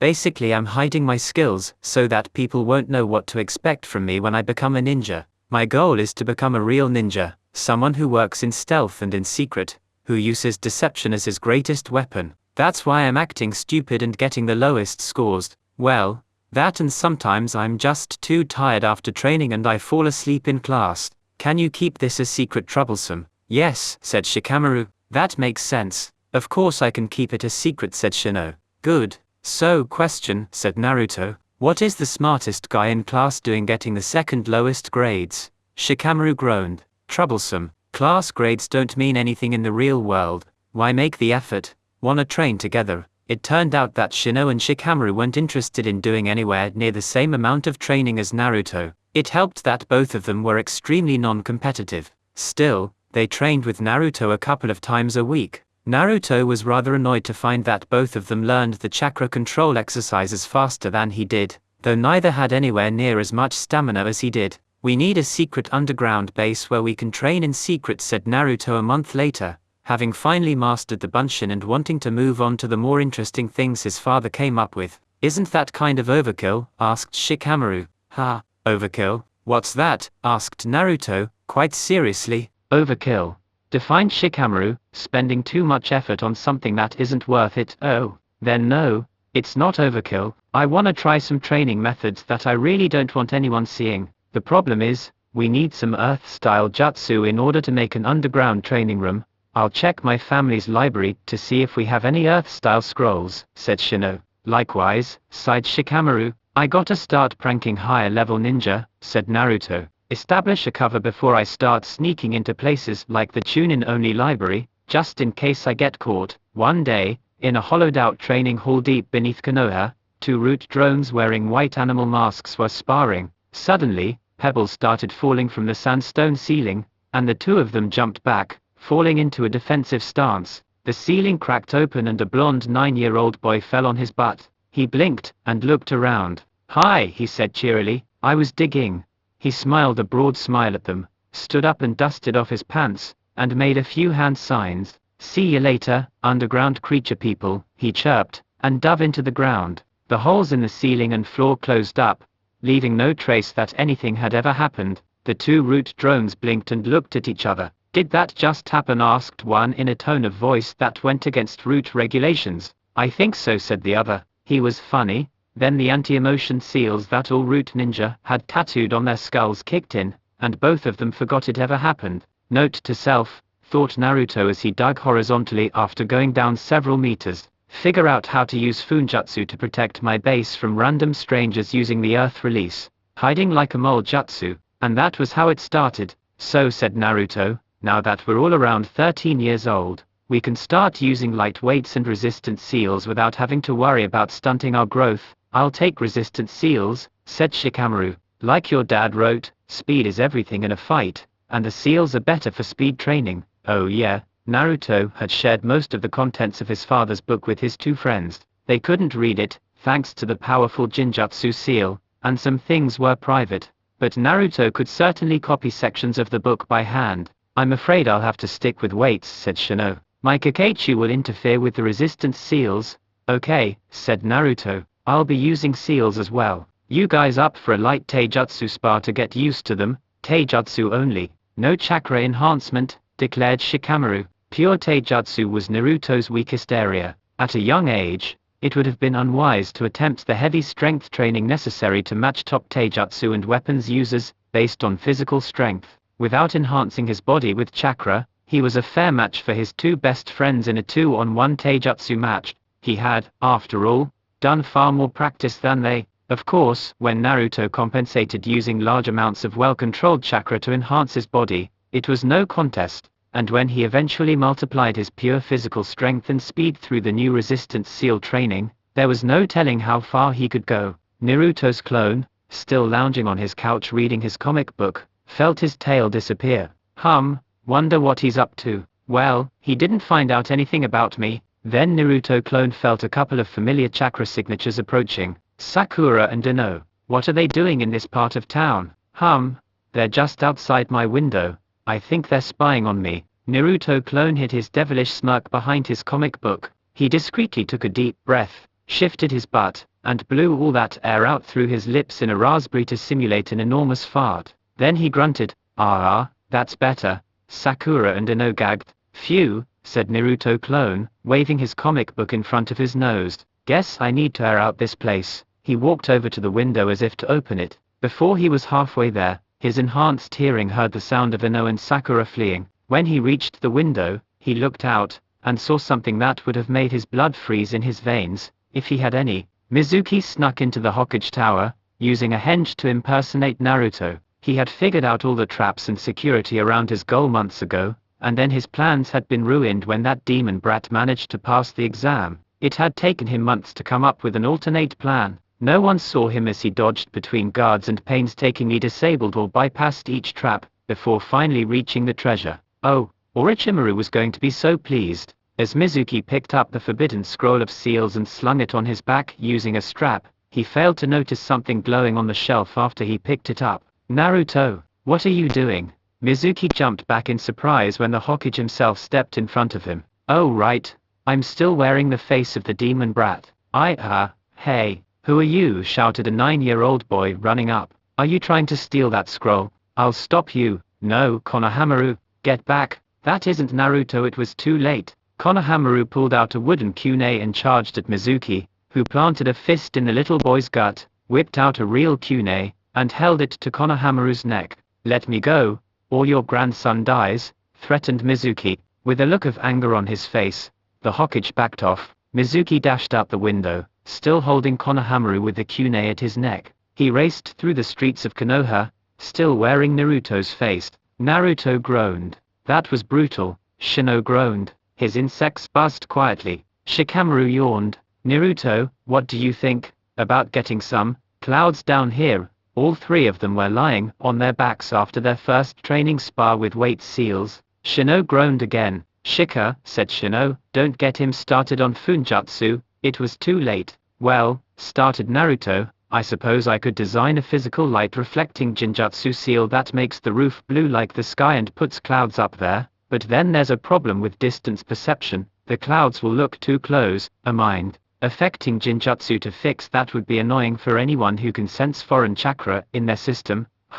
You know what would be ideal is if I could make the seal track the locations of everyone in the room and angle the photons at their eyes, in just the right angles to make the clouds appear far away. But that would be more complex than the 8 trigram seal. Course we don't have to worry about ridiculously powerful chakra levels here, so it's not nearly as dangerous as the Kyuubi's seal. Naruto interrupted Shino. Remind me again why your year's dead last, and then I'd have to figure out how to make random shaped clouds, which is gonna be a rather interesting algorithm. Or maybe I could just copy the look of the sky outside, which would require a camera somewhere linked to the sky Jinjutsu, actually several cameras so we can get all angles of the sky, and probably a modified security seal to keep birds and bugs from landing on the cameras. But then what about the weather? We don't want it to look like it's raining down here without actually getting wet. Probably need to store recordings of nice, partially cloudy days. Need a seal to recognize optimal weather patterns. Probably have to use one of my new deep neural network seals for that. Good thing I came up with that three-dimensional seal technique, or I would literally have square miles of seals for every neural net. Shikamaru yawned loudly and pointedly. Right, said Naruto, jumping up energetically. I'll get some shadow clones on it. He produced 5 shadow clones who immediately dashed off through a tunnel to another part of their underground complex. Shino and Shikamaru decided to take a nap. That was when Naruto received a memory from the shadow clone in his apartment. I'll just duck into the alleyway here next to the demon brat's apartment, seal my treasure into a storage scroll, drop my henge, knock out the Hokage's grandson, and leave. Everyone will think it was the demon brat that stole the scroll. Even the Hokage himself will be hard-pressed to say otherwise, even if he felt my chakra signature. This was Mizuki's plan. Unfortunately for him, he didn't count on one thing. Hey! Shouted Naruto, landing in the street in front of him. I don't know who you are, but you're not me. And what are you gonna do about it? You're just a stupid genin, who shouldn't have even passed the academy final. And in case you haven't noticed, I've got the Hokage's grandson here. He held up Konohamaru, who looked just about scared out of his pants. Naruto considered for a moment, extending his senses. Suddenly he realized who he was talking to. Interesting predicament. There's just one problem. Mizuki gaped. How did you? Fine, you figured me out, but it's not gonna help you. He dropped the henge and held Konohamaru tighter. You don't seem to understand your situation, said Naruto. You see, that's not the Hokage's grandson. The boy under Mizuki's arm was engulfed in white smoke. When it cleared, what Mizuki was holding was a life-sized, spiky brown-haired, extremely creepy wooden puppet. The puppet's head creaked and jerked as it turned 180 degrees on its neck and stared into Mizuki's eyes with its painted face.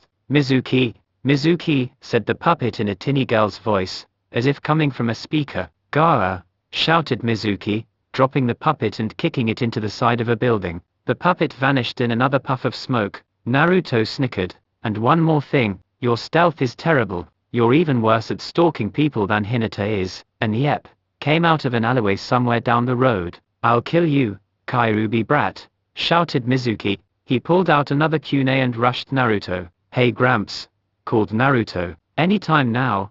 The Hokage came down on Mizuki like a load of bricks. 2.5 seconds later, the traitor was a moaning heap of broken bones, and Hiruzen was holding the scroll of seals in one hand and his bow staff in the other. Grandpa, shouted Konohamaru, running out of Naruto's apartment building into his grandfather's arms. Ho, said Ino. See what I mean, whispered Sakura. Mysterious, both of them had turned around at Naruto's shout and had seen the entire scene with Mizuki, as had dozens of other villagers. He just rescued that kid. And where did he get that creepy puppet thing? Exclaimed Ino. And was that Mizuki-sensei? Asked Sakura. Ino nodded. It was. And he calls the Hokage Gramps. What does that mean? He seems to be really close to the Hokage for some reason, explained Sakura. It's not the first time I've seen Naruto call Lord Hokage Gramps, or old man. At first I thought he was being disrespectful, but the Hokage just smiled at Naruto. But I don't know why. Mysteriouser and mysteriouser, said Ino. You know what this means, right? Nodded Sakura. More investigation. While Ino and Sakura were acting like, well, 12-year-olds, Hiruzen led Konohamaru and Naruto back to the Hokage Tower, where he replaced the scroll of seals and reactivated security, then led them back to his office. Naruto, I owe you my thanks, said Hiruzen. Konohamaru tells me you got him out of danger even before you jumped in front of Mizuki. Yeah, no problem. Naruto rubbed the back of his neck in embarrassment. I take it you used the same method as you used on Zabuza, a shadow clone with the Kurarimi? Naruto nodded. Interesting touch with the henge. Yes, said Konohamaru from where he sat in his grandfather's lap. That puppet was creepy. I do wonder why you didn't take on Mizuki yourself, the way you did with Zabuza. Oh, Naruto's face fell. I just didn't want all those people who were watching to see how dangerous the Kyuubi brat could be. I was gonna ask you about that, said Konohamaru with all the sensitivity of an 8-year-old. Why did Mizuki call you Kyuubi brat? Naruto, it's okay Gramps. I figured it out years ago, said Naruto. Seriously, the villagers have been calling me Kyuubi brat and demon spawn ever since I can remember. And you always avoided the question whenever I asked you who my parents were. Hiruzen frowned, wondering if Naruto had figured out who his parents were. Konohamaru, continued Naruto, did anyone ever tell you about the attack 13 years ago, when the great nine-tailed demon fox, Kyuubi no Kitsune, attacked Konoha? Aha, nodded the little boy. Everyone knows that the Yondaime Hokage defeated the Kyrubi, and that's true, but it's not the whole truth. Aha, said Konohamaru. Get to the point already, you see, explained Naruto. The Kyrubi was my daddy. Hiruzen choked. 2 Anbu lost concentration, fell from the ceiling, and hit the floor head first. Konohamaru said, "Ho, really? Really?" Naruto nodded. "I see," said Konohamaru, having solved a great mystery. "That explains the whiskers." "Yeah, I guess it does." "You're not scared?" Konohamaru shook his head. "It's pretty badass, actually." "Hey Naruto, can you teach me some jutsu?" Sure, I guess." "Great." "Stop it, that tickles," giggled Naruto, batting away Konohamaru's hand. After Naruto had pulled up the top of his orange tracksuit along with his undershirt and molded chakra to show the seal on his stomach, the little boy had jumped off his grandfather's lap and proceeded to poke Naruto's stomach with his 8-year-old fingers. "How does it work?" asked Konohamaru. Naruto looked up at the Hokage with a question on his face. Hiruzen smiled and nodded as if to say, "Go on, explain it to him." "Well, have you ever used a storage scroll?" asked Naruto, dropping his shirt to cover his belly again. "No," Konohamaru shook his head, "but I've seen Grandpa do it." Naruto scratched his head for a moment, then pulled a scroll out of a pocket. "This," said Naruto, "is an empty storage scroll." He unrolled the scroll on the floor, showing an intricate spiral design made out of many lines of ink. Hiruzen's eyes widened in surprise. "That's not a standard storage scroll, that's an Uzumaki seal. Did Naruto make that himself?" "The paper is new, he couldn't have just found it somewhere." Then he had another thought. Letting Konohamaru interrogate Naruto may be the best idea I've had since I stole that crystal ball during the Second Ninja War. "Now do you have something to store in the scroll?" Konohamaru dug in his pocket and pulled out a wooden kunai. "Perfect," declared Naruto. "Put the kunai on top of the scroll, in the middle of the seal design." "Do you know how to channel chakra?" grinned Konohamaru. "Like when sensei taught me the leaf sticking exercise, right?" "Exactly," said Naruto. "Put your finger on the seal. Now think. I want to put this kunai in the scroll, and channel a bit of chakra into the seal with a puff of smoke." The wooden practice kunai vanished into the scroll. "Now," said Naruto, "this scroll is special. You can actually add a bunch of other things to the scroll without taking the kunai out." Naruto grabbed the chair he had been sitting on, dragged it and put one leg onto the scroll, then sealed the chair into the scroll. "There are 3 things you have to be careful about. First, you can't store anything living into this scroll, so no hiding people or animals in there. Second, the limit for this scroll is 500 cubic meters of stuff, which is about half the size of this room. So if you find that you can't add something to the scroll, it's probably because it's already full. And third, when you take stuff out again, it all comes out at once. So make sure you have plenty of space to unload it when you do." "Got it." Naruto handed the scroll to Konohamaru. "Okay, now I want you to think. I want to take everything out of this scroll while channeling some chakra into it." Naruto stood back and Konohamaru unsealed the kunai and chair from the scroll. "Cool," shouted Konohamaru. Naruto rolled up the scroll and handed it to Konohamaru along with the kunai. "Keep it. It's yours." "Thanks, bro."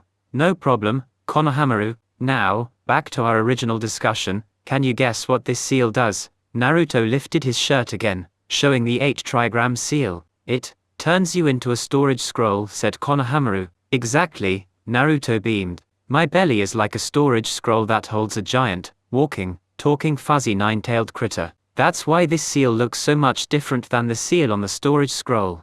This one is designed to hold tailed beasts like the Kyrubi, so, if you channel some chakra into the seal, can you get the Kyrubi out again?" asked Konohamaru. Naruto snorted. "No, actually this one is designed so you can never get Kyrubi out again." This wasn't entirely true, but Naruto was not going to say anything about that. "Konohamaru," said Hiruzen, "seriously?" "Yes, Gramps. This is important. You must never speak of the Kyrubi being sealed in Naruto to anyone. Not your friends, not your teacher. It's an S-ranked village secret, which means you can actually be put to death for telling the secret. Understand?" Konohamaru nodded soberly.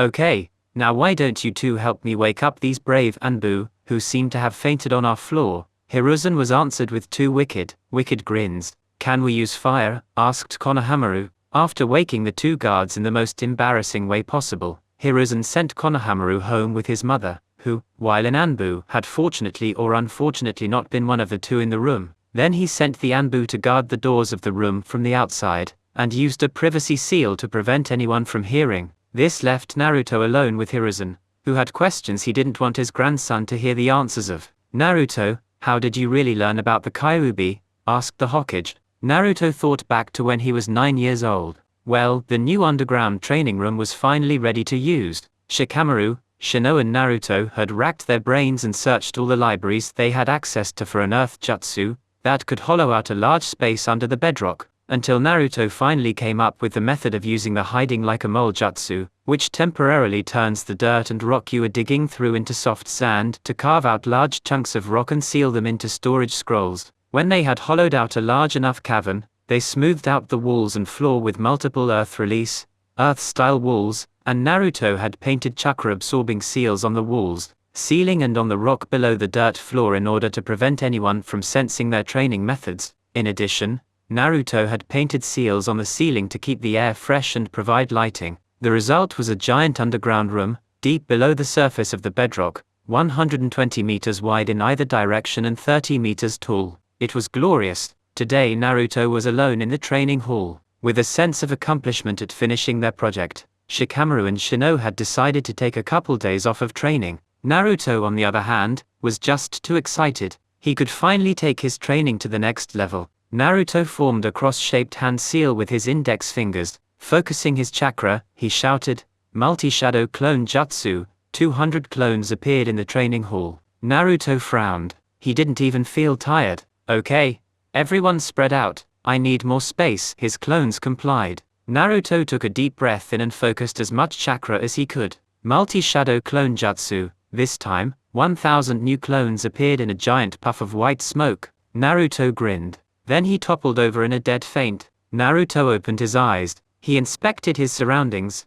Usually when I pass out I either wake up right where I fell, or in a hospital bed. Not to mention, he blinked. Dart. I'm usually lying down. He had awoken in a concrete sewer tunnel with pipes running overhead, standing ankle deep in water, which strangely enough wasn't dirty like in a normal sewer. He heard growling in the distance. "Weird." "Well," said Naruto, "may as well go check that out." Instinctively walking atop the water, Naruto took off at a wary jogging speed. Eventually the sewer tunnel entered a large, dark, cavernous room. On one side, there was an enormous pair of doors made of metal bars, like a prison gate. The doors were seemingly held shut by a single piece of paper with kanji for seal written on it. Beyond the doors was darkness, until a fearsome killing intent, more than Naruto had ever felt before, blasted from behind the doors, and an enormous, glowing set of eyes appeared, and a gigantic set of fangs, each tooth taller than Naruto himself. Naruto froze in fear.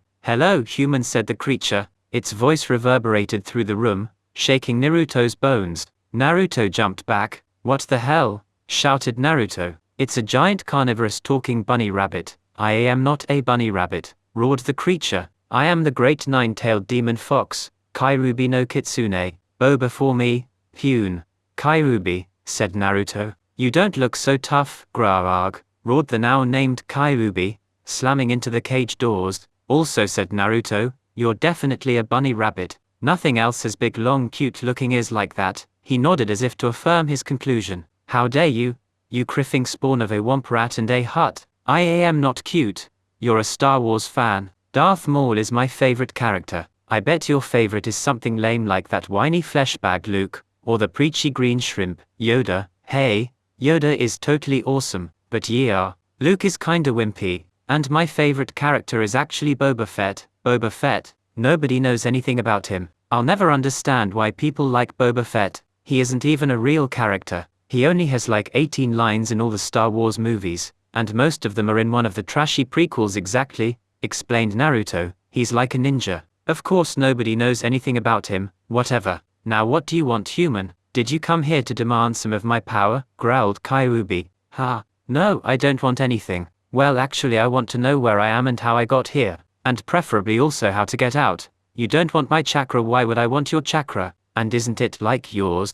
How would I be able to use it anyway?" "You don't know, do you?" "Know what?" Kyuubi snorted. 9 years ago, that stupid blonde flashbag, your Yondaime, sealed me inside you. Humans with Biju sealed inside of them are called Jinchuriki, human sacrifices. Jinchuriki can use their Bijuu's chakra to gain power and become fearsome fighting machines. Naruto stopped breathing. The Yondaime, my father, and I'll bet the villagers all knew about it, and that's why they call me demon and evil all the time. But I'm not a demon, I'm a human with a, well, you sealed inside me. Wait. If you're sealed inside me, how am I talking to you? Is that paper thing holding the doors shut? Is that the seal? And where are we? We are in your mind. I guess you'd call this your mindscape.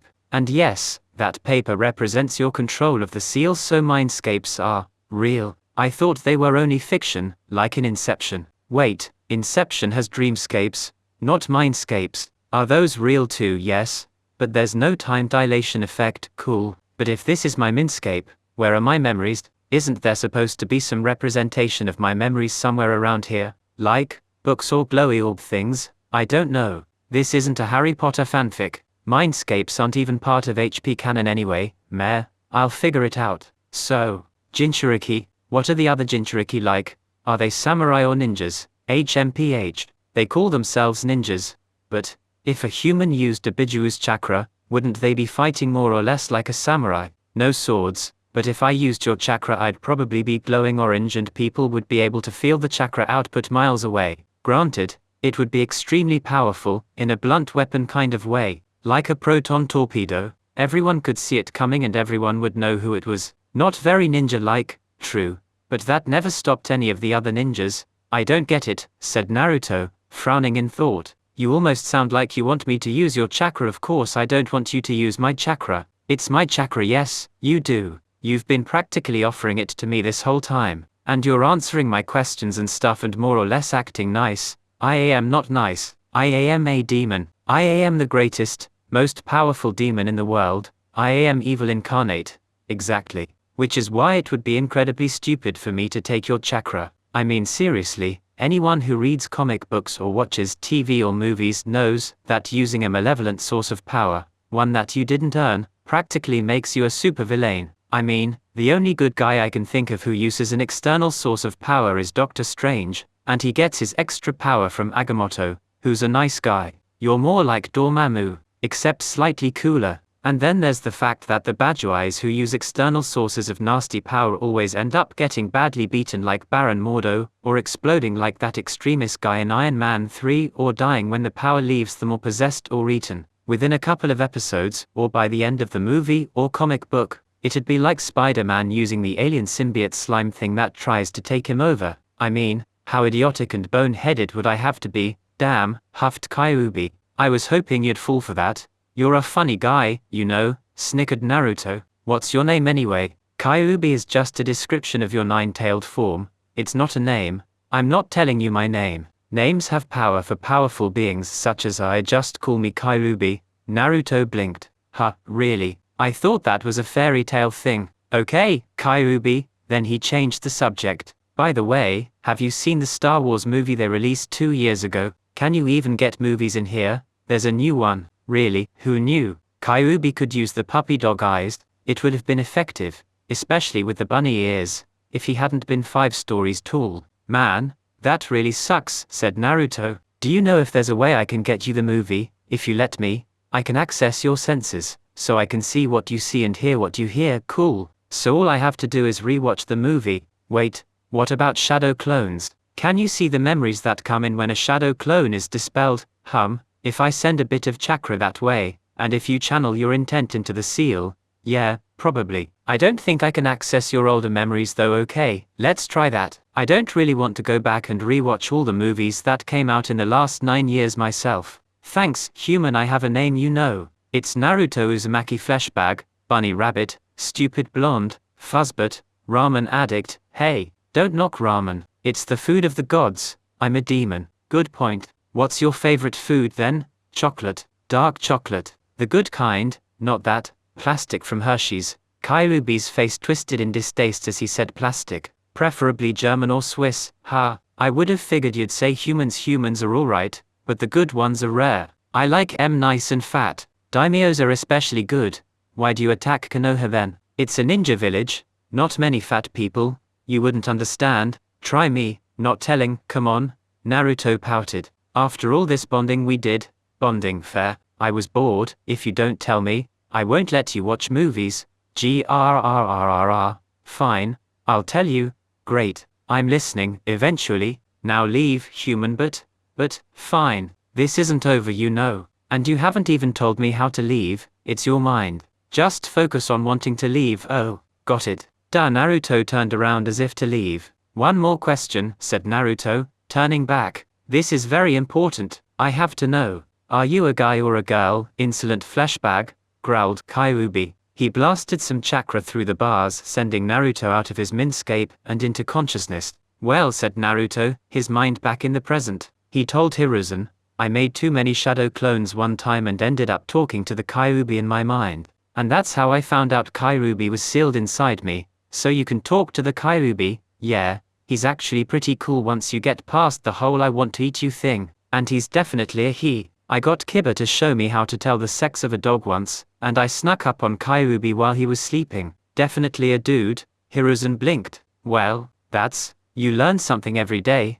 I really should be used to Naruto's antics by now. How old were you when this happened? Naruto scratched his head. 9 by the way, Naruto said Hiruzen, changing the subject, or perhaps finally getting to the point. How did you learn the shadow clone jutsu? It's a B rank forbidden jutsu. Normally only our jonin have access to jutsu like that. I read it in a book. Hiruzen used his Hokage stare. Naruto sighed. Then he blanked his face. How about you tell me who my parents were and I'll tell you where I learned the shadow clone jutsu. Naruto, I know you know. I've always known you were lying when you said you didn't know. Are you trying to blackmail me? I deserve to know. They're my parents. It's an S-class secret. It's an S-class secret about me. It should be my secret. And you know I can keep a secret. Really, you keep a secret? The loudest ninja in Konoha. I've known the shadow clone jutsu for 4 years, and you just found out today. Same with my knowledge of the Kyuubi. And Naruto narrowed his eyes at Hiruzen. Not even Kakashi-sensei knows I can make my own custom storage scrolls. So he caught that I noticed, did he? Then again, I should have expected it. I wonder if his academy grades were faked or if he just didn't care what they were, like Shikamaru Nara. Hiruzen sighed. Alright, Naruto, but keep in mind that your parents, both of them, had a large number of enemies, and many of them will not hesitate to strike at you because of who your parents were. Naruto nodded seriously. Hiruzen reached down and unlocked a drawer in his desk, eventually pulling out a photo, which he handed to Naruto, who took it greedily. Your parents were Minato Namikaze and Kushina Uzumaki, the Yondaime Hokage and his wife. Finally, it took you long enough, said Naruto. So that's my mum, huh? She's older than in the other pictures I've seen of her. And she's pregnant. Hiruzen face-palmed. You already knew, he sighed. I should have expected that, right? I'm a ninja, Grandpa. And not just that, I'm a teenager. I'm supposed to know things I'm not supposed to know. So how did you find out? I read it in a book. You're enjoying this, aren't you? Yup. It's nice being the one with all the answers, isn't it? Naruto grinned. Finally, he unzipped his orange jacket, reached inside and pulled out a book, which he placed on the Hokage's big desk. That's the book, asked Hiruzen, his eyes traveling back to Naruto's face. Naruto looked at the book and tapped it with his finger. With effort, Hiruzen looked back at the book. Then he looked at Naruto again. Naruto nodded and tapped the book again. Hold on. Yup. There's a jinjutsu on the book, but it looks like it's just an out-of-date history textbook, and the jinjutsu keeps coming back after I dispel it. Yup. It's a dual-layered jinjutsu seal. One layer makes it look like a boring history textbook and the other layer makes people want to ignore the book. The only exception is if the person looking at the book is a descendant of both Minato Namikaze and Kushina Uzumaki. On top of that, Naruto sealed the book back into his jacket. There are security seals that make it so the book will self-destruct if anyone not authorized actually gets past the jinjutsu and tries to open the book. So this book, it was written by my dad and it contains the Namikaze family secrets. He's the one that put the seals on it. I see. And a few other things, like the shadow clone jutsu, I take it. Yeah, he actually hid it in the academy library along with a few other places, hoping that his descendants might one day find it. Apparently he was very much aware that the position of Hokage could require him to sacrifice his life for Konoha, and he didn't trust the system to keep his secrets safe and pass them on to his children. Minato said Hiruzen, you clever boy. What else is in the book? Naruto snorted and grinned. Namikaze family secrets. You might have guessed. a bit of funjutsu, and other things. Rasengan, not telling, sang Naruto. Hiration, what's that?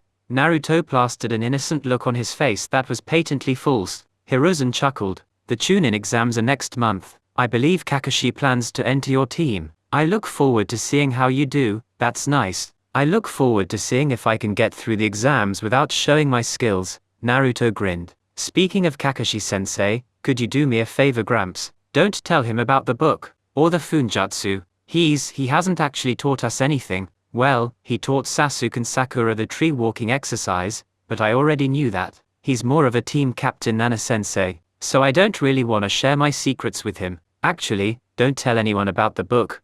I've spoken with Kakashi about the training. Actually, said Hiruzen, I told him to start teaching more. But yes, I'll keep the book a secret. A clan secret.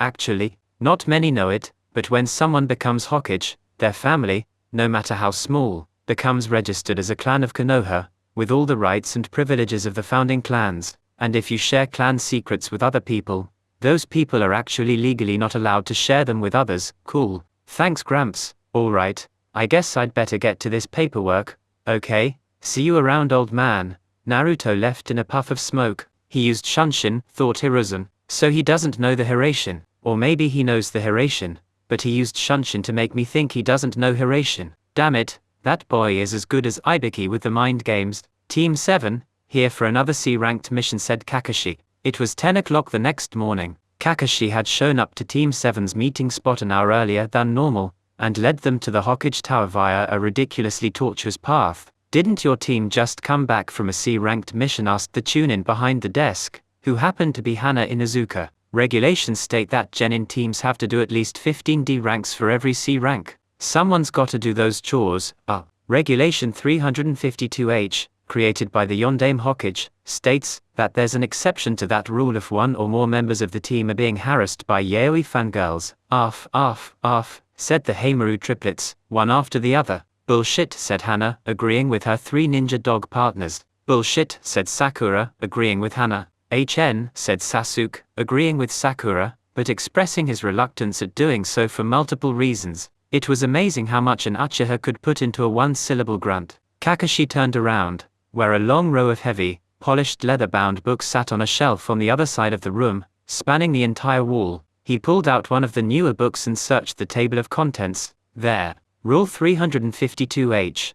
Sakura, read it out loud for us, will you? Disbelieving Sakura read, officially recognized ninja teams, of whom one or more members have been harassed by yaoi fangirls or yaoi fanboys at any time during the last 15 days, shall be exempt from any rule enjoining them to take missions which require said team to stay within the borders of Konohagakure. That's awfully specific, said Hana. She grabbed the book to confirm for herself. Apparently, Naruto snickered. The Yondaime had serious problems with yaoi fangirls when he was a genin. Kakashi shivered. Not just when he was a genin, alright, growled Hana. Here are the C-ranked missions. The bandit killing mission, demanded Sasuke, his voice dripping with bloodthirst. The bandit killing mission, agreed Kakashi. Okay, said Hana, recording the mission number and the team assigned to it. One more question, said Kakashi. Which one of you is yaoi? Team 7 vanished so fast that one could be forgiven for assuming Kakashi had taught his students the Shunshin,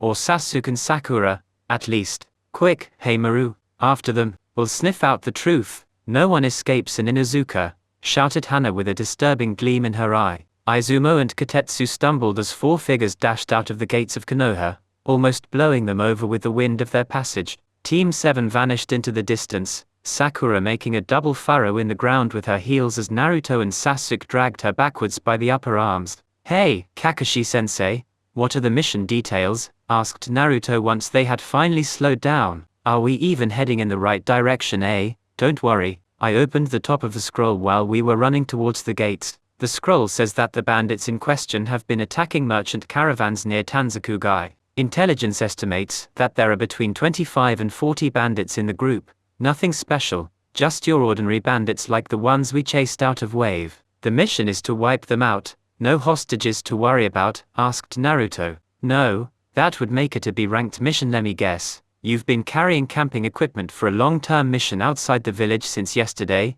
Yup, said Kakashi. Ogodagodagod, moaned Sakura. I don't have my stuff. Relax, Sakura, reassured Naruto. I've got enough supplies to spare, and I'm sure Kakashi-sensei has some to share as well, but I don't have my makeup kit, or a spare change of clothing. What if it rains? We're going on a mission to make what is, for some of us, our first kills, stated Naruto. And you're worried about makeup? First kills? Sakura froze. Naruto sighed. Kakashi-sensei, maybe we should double around, sneak back into Konoha underhinged. I think Sakura would feel more comfortable if she at least had her own weapons, and this way we won't all be crowded into 2 tents. Kakashi considered that if they had to share 2 tents, either Sasuke would sleep in a tent with Sakura, which could end up in the boy getting molested in his sleep, or Sasuke would share with Kakashi, promoting the awful theory that the 2 of them were, involved, or Kakashi would have to share a tent with Sakura, who was a veritable banshee at all times and would probably make him deaf before morning.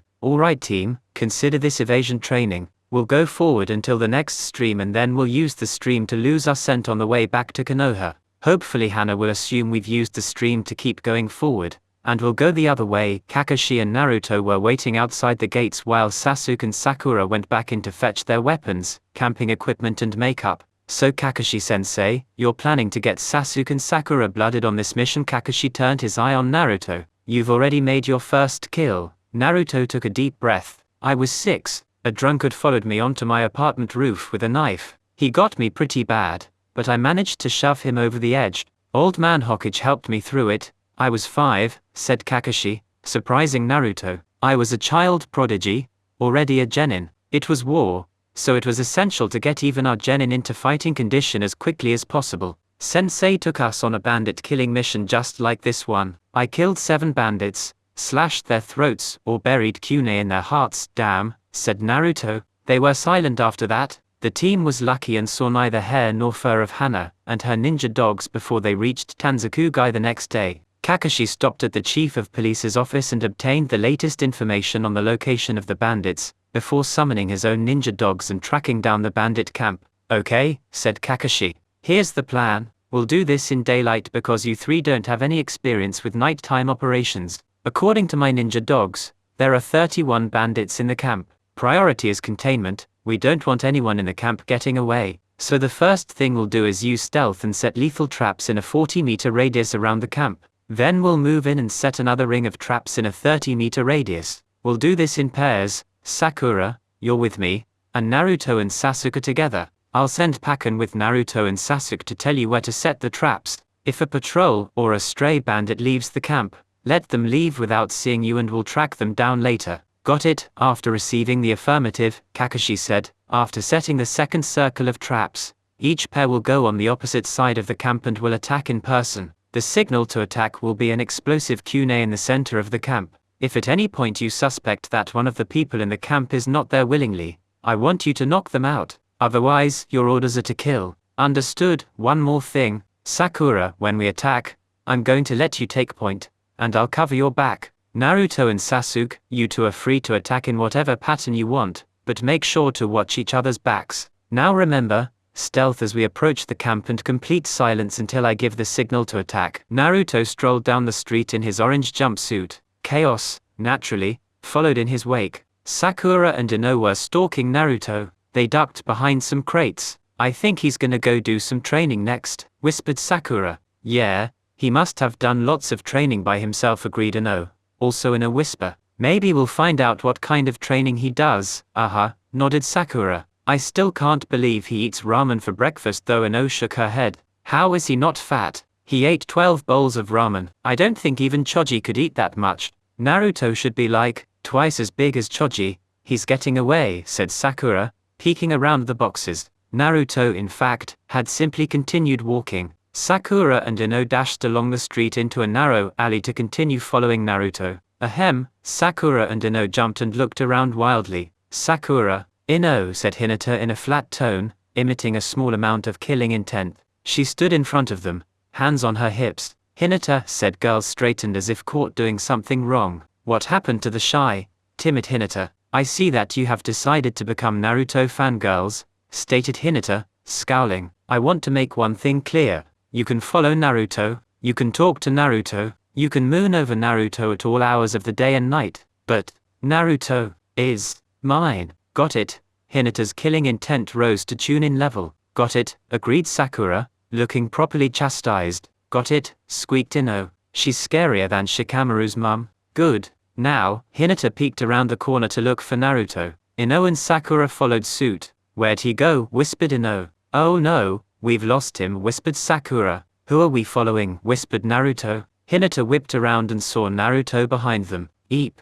Hinata turned red and fell over in a dead faint. Oh dear, exclaimed Naruto, catching her. Here we go again, Naruto, said Sakura. We were, following Sasuke, completed Ino. Yeah, we were following Sasuke, said Sakura. Poor Sasuke, said Naruto. Then he shrugged. Meh, who cares? Anyway, Sakura, I came to tell you, Kakashi-sensei just arrived at the team meeting spot. What? But it's 7:30 in the morning. Kakashi-sensei never shows up before 10. I know, said Naruto. Actually it's 7:45, and we're supposed to show up at 8. So he's early. But anyway, we gotta go if we're gonna get there on time. Sakura frowned. How do you know he's there if you're here? Weren't you just? Ino bonked her on the head. Ha, Naruto looked confused. Nothing, said Sakura. We gotta go, right? Yeah, we gotta go get Sasuke too. Ino, can you watch Hinata until she wakes up? Thanks, bye. Ino looked at Hinata, slumped against the alley wall, as the two members of Team 7 dashed off to their meeting. CS, you're late, said Kakashi exaggeratedly, as Sasuke, Naruto and Sakura walked up to the meeting point at 8 o'clock sharp. He pointed his finger at his 3 students and posed in mock outrage. Sasuke and Sakura face-faulted. What the hell? Shouted Naruto. People don't face-fault in real life. That only happens in anime.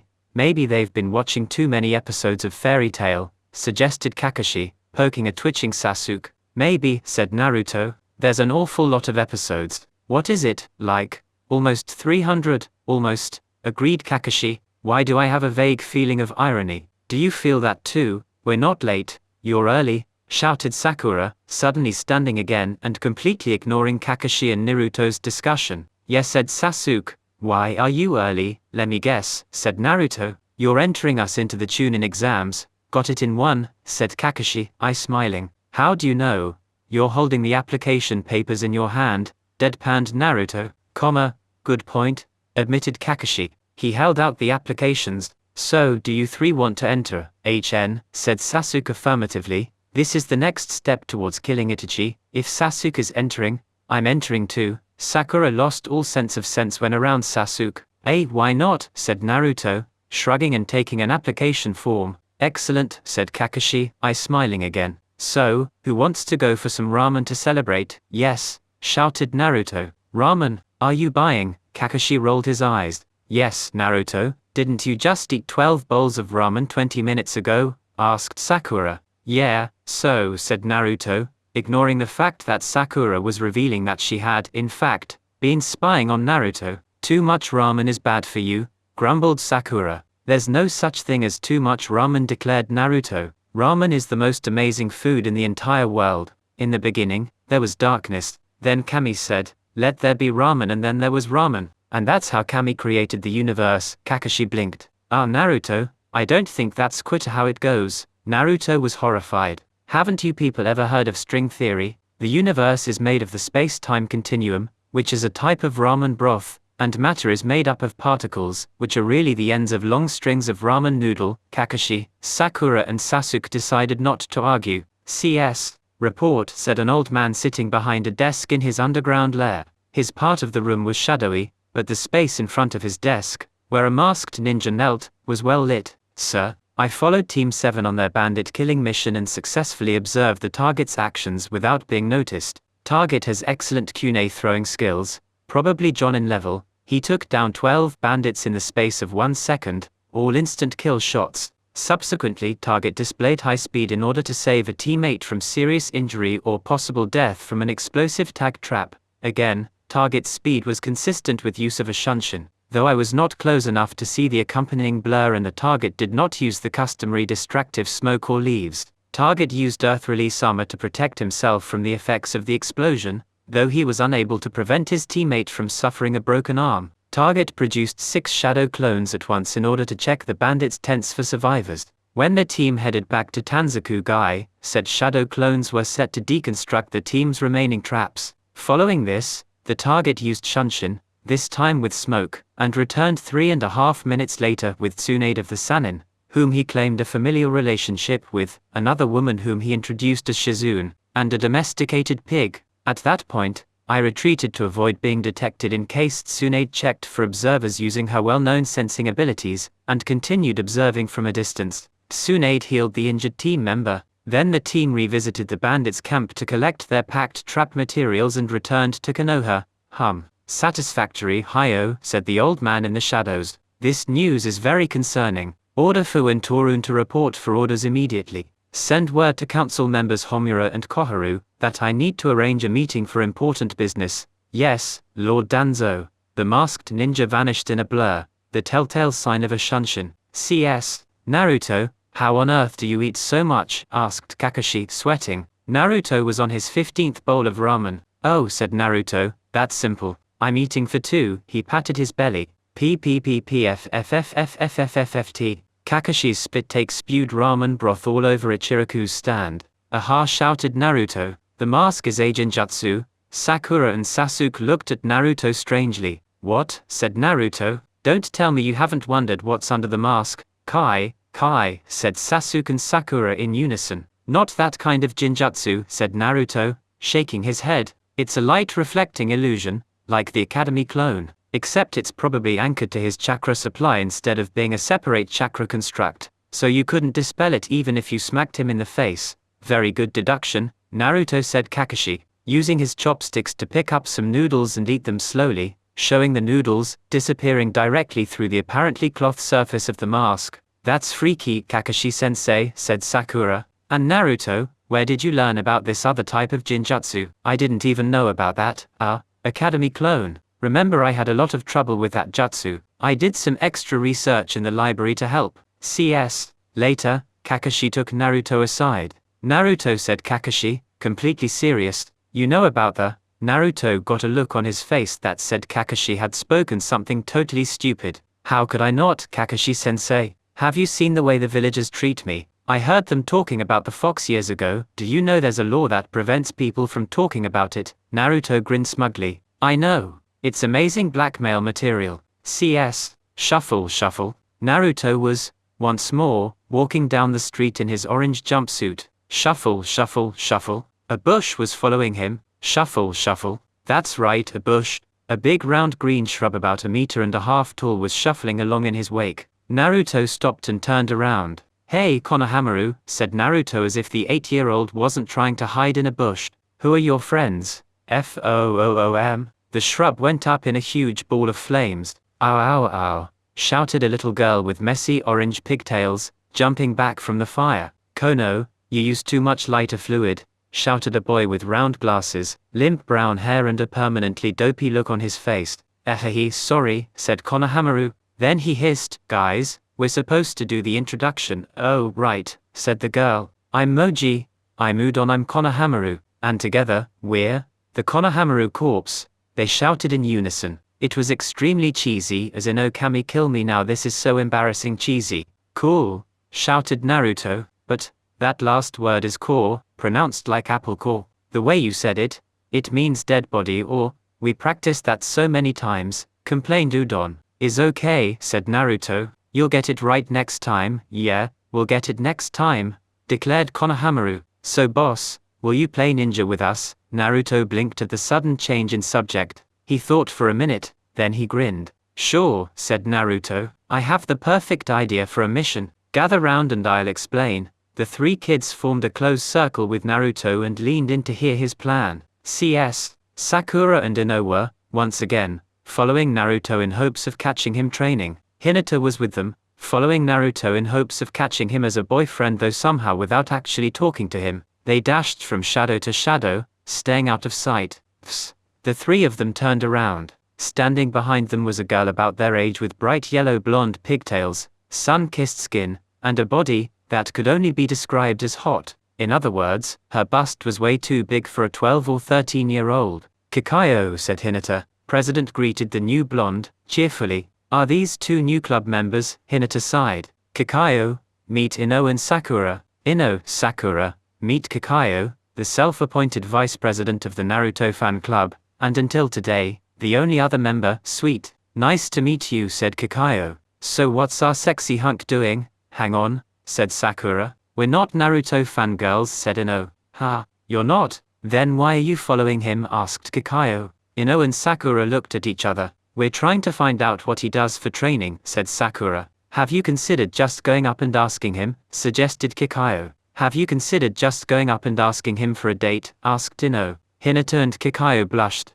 Good point, they said, in unison. So, said Sakura, Naruto was just talking to some little kids. One of them was the Hokage's grandson, right? Yup, confirmed Ino. I heard him agree to play ninja with them. The four of them peeked around the corner. CS. Okay, here's the plan, said Naruto. You see, I have a few people stalking me. He waved his hand around to include all four of them in the plan. Are going to stalk them and find out why they're stalking me. Sounds good, boss, said Konohamaru. But boss, said Moji, how are we going to hide and follow them if they're watching us right now? Good thinking. We'll need a distraction, said Naruto. Can you guys do the clone jutsu? I can, said Konohamaru. Moji and Udon shook their heads no. That's okay, said Naruto. I'll just make some clones that look like you too. Okay? First thing is we need to do is wait until they're looking away from us. As soon as they're looking away, we'll make the clones, and we'll sneak away and come up behind them. Got it? The Konohamaru Corps nodded their heads.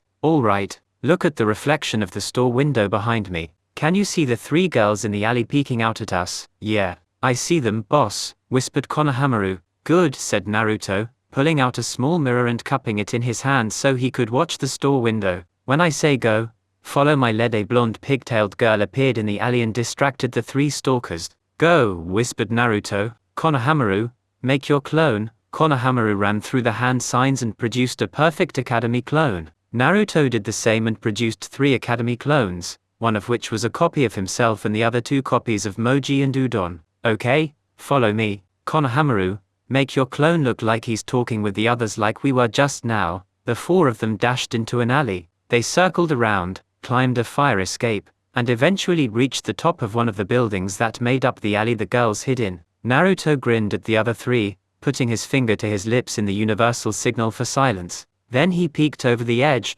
Moji grinned, and peeked over the edge. Udon grinned, sucked up some snot, and peeked over the edge. Konohamaru was sweating. He had to maintain concentration on his clone while climbing a fire escape and following Naruto. He caught his breath, grinned, and peeked as well. This was exciting. So, they heard Sakura say, Naruto was just talking to some little kids. One of them was the Hokage's grandson, right? Yup, came Ino's voice. I heard him agree to play ninja with them. The 4 stalkers in the alley below peeked around the edge, looking at the 4 clones which stood huddled together down the street, apparently in a quiet discussion. Who plays ninja with little kids anyway? Commented Sakura. We're real ninja. Why would he want to play a stupid kids game?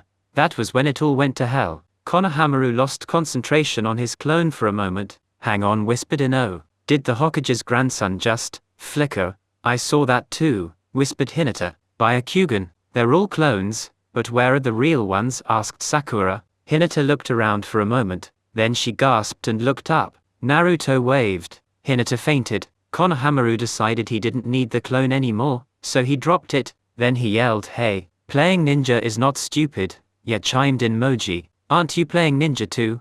Why were you following? Sniff.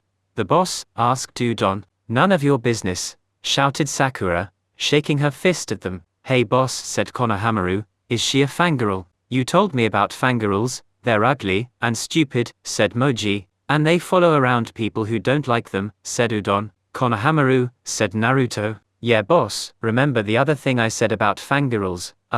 They're scary. Sakura growled and started running up the side of the building. Run, shouted Naruto, and they ran, across rooftops, down fire escapes, through alleys, through crowds. Konohamaru bumped into a weird-looking teenager wearing pajamas and makeup, but Naruto picked him up in no time and they kept running, ignoring the hey of the strangely dressed boy. Still, the pink-haired banshee followed. I'll get you brats, screamed Sakura. Konohamaru shouted, I know, come on, this way, and dashed off in a different direction. They weaved off towards the Hokage Tower. Grandpa, protect us, puffed Konohamaru, bursting into the Hokage's office. The other three dashed in behind him and slammed the door. Hiruzen looked up from his paperwork. From what? Crazy? Puffed Udon. Fangirl, puffed Moji. They heard a bang, bang on the door. You can't hide from Emmy brat. Oh, no. She's here, whispered Naruto, looking around the room with a terrified look on his face. He produced 2 shadow clones, and each of the 3 Narutos grabbed an 8-year-old and leapt into the rafters of the high ceiling. Shh, cautioned the 3 Narutos, each one putting a finger on the lips of the academy student he was holding while hanging upside down from the ceiling, just in time too as the doors came down with an almighty crash. Where are they? Screamed Sakura, stomping into the room. The Hokage raised an eyebrow at Sakura from behind his desk. Sakura gulped. Ahem, said Hiruzen, staring sternly at Sakura. Sorry Lord Hokage, squeaked Sakura, and she dashed out of the room at a speed that was rather impressive for a genin. Phew, said Naruto. That was close, said Moji. Hi Mr. Anbu, said Konohamaru, waving at an Anbu who was hanging upside down from the ceiling in front of him. You could practically feel the Anbu's amusement. The Naruto clone holding Udon chipped in. Can we get down from here before Udon's snot string reaches all the way to the floor? Naruto shrugged and produced another clone. The new clone made the hand seals for a water jutsu and said, Snot release. Snot dragon, no jutsu. Udon's snot drip expanded, turned into an oriental dragon-shaped snot missile, detached itself from his nose, whirled around, and flew out the window. Moji, Hiruzen and the Anbu looked faintly repulsed. Udon and Konohamaru looked at Naruto like he was the second coming of the sage. Everyone ignored the cry of outrage from somewhere in the village. The 3 Narutos walked down the wall. Sorry about the door Gramps, said Naruto. Oh, don't worry about it, said Hiruzen, smiling. The Yondaime had the doors made so that they wouldn't be damaged if someone smashed them down. Watch. He performed some hand seals and the doors flew back into their places. Seriously? He invented a jutsu just to fix the office doors. When Tsunade was in the village, she smashed them down 2 or 3 times a week. Oh. Naruto nodded. Yeah, I can imagine that. CS. Back in the alley, Kikayo watched as Hinata headed home, no longer able to stalk the boy she liked. The blonde-haired girl shifted, revealing the form of one of Naruto's clones. The Naruto clone pursed his lips for a second, wondering if being the vice president of his own fan club was a sign of insanity. Then he dispersed in a puff of smoke. CS. 1 week later, Sakura, Sasuke and Naruto showed up at the building where the Chunin exams were to be held. Come on, said Naruto. Let's go around the back and use the window. Sakura took a swipe at Naruto's head. Why would we do that, idiot? Naruto ducked the swipe and said, What? Kakashi-sensei does it all the time. He says, real ninja don't use doors HN, said Sasuke, rather appropriately for once. If we did what Kakashi does all the time we'd be lost on the road of life. Fine, said Naruto, you win this one. CS. My name is Rock Lee. You are Sakura, are you not? Will you go on a date with me? Asked the mini guy clone in green spandex, a bowl haircut and big, fat caterpillar eyebrows. His teeth sparkled as he grinned. Absolutely not. Lee instantly sank into a comical depression. Please, at least tell me why. Sakura blinked at the sudden change in mood. I like Sasuke. Lee's mood changed again. Sasuke of the Uchiha clan. You are Sasuke Uchiha, the genius and rookie of the year. I challenge you to a match. Yosh. Let us test each other in youthful battle to see which is the better ninja. HN. I accept. Sasuke was itching to test himself against someone strong, and this green-clad genin had just effortlessly stopped his strongest kick. The surrounding teams, who had been trying and failing to get past the 2 Chunin guards' Jinjutsu, watched interestedly. Naruto, taking in the situation, snickered. All right. Everyone clear a space, announced Naruto. Come one, come all. We are about to witness a match between 2 manly men whose hearts belong to the beautiful Sakura. The winner will get to go on a date with the lady. Are these terms acceptable to all parties? Lee looked surprised, but he grinned. Indeed, Naruto, these terms are most youthful. I accept, HN, said Sasuke, trying to ignore Naruto's antics. I'll take that as a yes. Sakura's brain finally caught up. Sasuke will beat that freak in 5 seconds. Go Sasuke. I'm gonna go on a date with Sasuke dear. Squee. I'll take that as a yes. Sasuke glowered at Naruto and opened his mouth to say something. Unfortunately he was interrupted. Yosh. Naruto, will you start the match? Lee was in an unusual taijutsu stance, with one arm straight out in front of him, palm up. "All right, warriors, are you ready? Begin," Sasuke growled, but he focused on his opponent, clenched his fists, and charged Lee. Lee blocked Sasuke's punch and kicked him in the jaw with all his strength. It was an instant knockout. "Winner, Lee," deadpanned Naruto, like he had seen it coming all along, which he had. Lee appeared in front of Sakura again and grabbed her hand. "Sakura, I have defeated my opponent. Where would you like to go on our date?" His huge bushy eyebrows wiggled in her face. "Eek. I said no." Sakura raised her fist and pounded Lee on the head, knocking him to the floor. "They're both so loud," said a disguised Kotetsu, who had been watching the match with everyone else. "And they both hit so hard," said a similarly disguised Izumo. "It's like a match made in heaven," said Kotetsu, sarcastically. "Imagine the kids," said Izumo.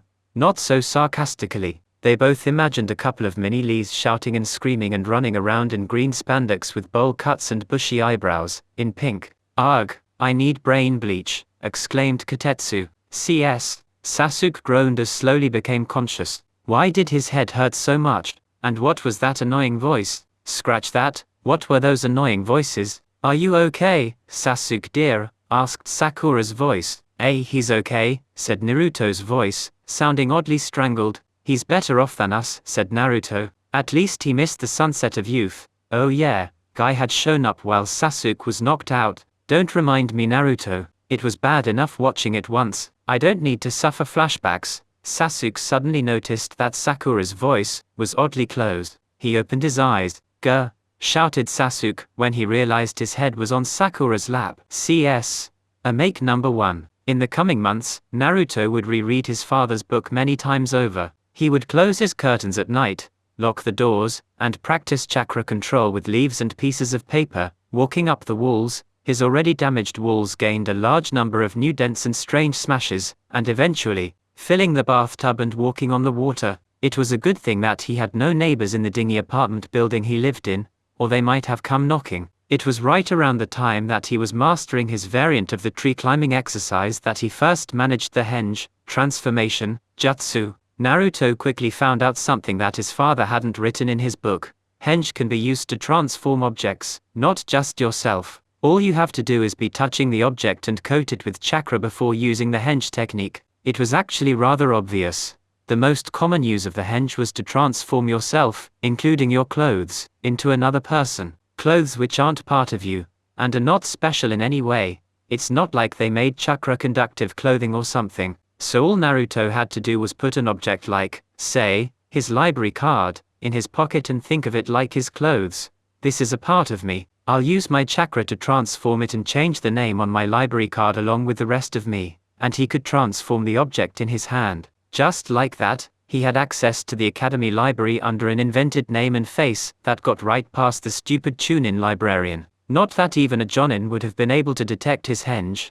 It's much harder to find something wrong with a transformation if there's no original to compare it to. It was a very small leap of logic to learn that he could also transform an object he was touching without transforming himself. Well, to be more accurate, his body was covered in a puff of smoke, signifying that he was under the henge. But he still looked the same. He would have to improve his chakra control a lot before he could do the technique without wasting chakra and producing smoke. That would be awesome though.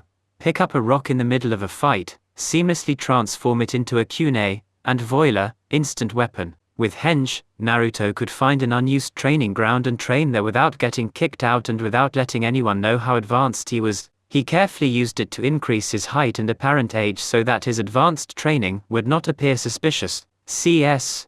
Make number 2. An alternate ending to the scene in the Hokage's office. "Sorry Lord Hokage," squeaked Sakura, and she dashed out of the Hokage's office at a speed that was rather impressive for a genin. "Phew," said Naruto. "That was close," said Moji. "Hi mum," said Konohamaru, waving at an Anbu who was hanging upside down from the ceiling in front of him and staring at him through her mask. You could feel her amusement. "She's your mum?" asked Udon, his perpetual drip of snot hanging the wrong way up. "Hi, Konohamaru's mum," said Moji, waving from where she was being held in a Naruto clone's arm. The Anbu face palmed. "Connie, you're not supposed to let people know who I am when I'm wearing the mask." Konohamaru pouted. "Don't call me Connie," Naruto snickered. "Don't you dare, Connie." "I like it," declared Moji. Udon nodded, making his now 3-foot-long snot string swing dangerously. Konohamaru stuck out his tongue. Then the blonde pigtailed fangirl from the alley walked in the smashed doors. "Sorry Gramps," said she. "I didn't know she would smash down the doors,"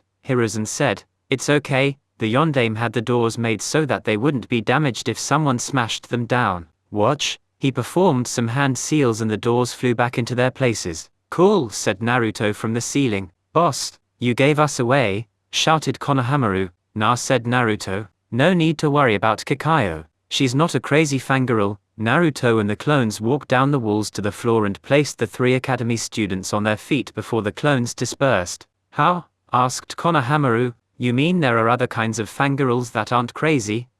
No, not that I know of, but you see, she's me." "What do you mean she's you?" Naruto pointed at the blonde girl, who made a hand seal and said, "Kai." A puff of smoke and she turned into Naruto. "I'm a Naruto shadow clone under a henge." Konohamaru, Moji, and Udon gaped. Hiruzen chuckled. "And I'm the vice president of the Naruto fan club," said the Naruto clone proudly, once again in the blonde pigtailed hot girl henge and holding up 2 fingers in a V sign. "Boss, let me get this straight. You're the vice president of your own fan club?" Naruto nodded, grinning smugly. "That's disturbing," deadpanned Konohamaru. "CS. Makes. A make number 3. An alternate recipient for Kubikirabocho." "Lee," shouted Naruto, entering the training ground where Team Guy practiced. "Naruto, my eternal rival. Have you come to spar with me?" said Lee, jogging up to Naruto, and then jogging in place in front of Naruto. "Not today, my most youthful friend," said Naruto. "I brought you a gift." "A gift," said Lee, still jogging. "Indeed," said Naruto, unfurling a sealing scroll. "I present to you, Kubikirabocho," and he unsealed the 8-foot-long sword and handed it to Lee. "Yosh, this is a most youthful gift," said Lee. He gave it a couple of experimental swings with his right hand. Then he shouted, "Youth," and dashed forwards, bringing down 20 trees with a single swing. Tenten showed up. "Why are you giving it to Lee?" pouted Tenten. "Well," said Naruto, "the last guy who owned that sword had no eyebrows, so I'm hoping that combining the sword's apparent ability to remove eyebrows, and Lee's impossibly bushy eyebrows, will result in some perfectly normal eyebrows." That's brilliant," said Tenten, with a look of awe on her face. "If it works, it might almost be worth it, and it really fits his fighting style better than yours. You're more of a precision and finesse fighter, while Lee is all brute strength and speed, which is the only thing that sword requires." "That actually makes sense," sighed Tenten, grudgingly. "But it's one of the legendary weapons of the 7 swordsmen of the mist." "I want one." "Sorry," said Naruto, "but there's another one that would suit you better, right?" Tenten brightened. "Yeah, Kabutaori, the helmet splitter. It's got a giant hammer on one end and an axe on the other end, connected by a leather rope. It's unpredictable, really difficult to wield, and totally awesome." The 2 of them just stood silently for a minute, watching Lee denuding the training ground of trees. "Hey Naruto," said Tenten, "do you think Kubikirabocho would work on Gai-sensei's eyebrows?" Naruto shook his head. "Sorry," he said mournfully, "that one needs professional help."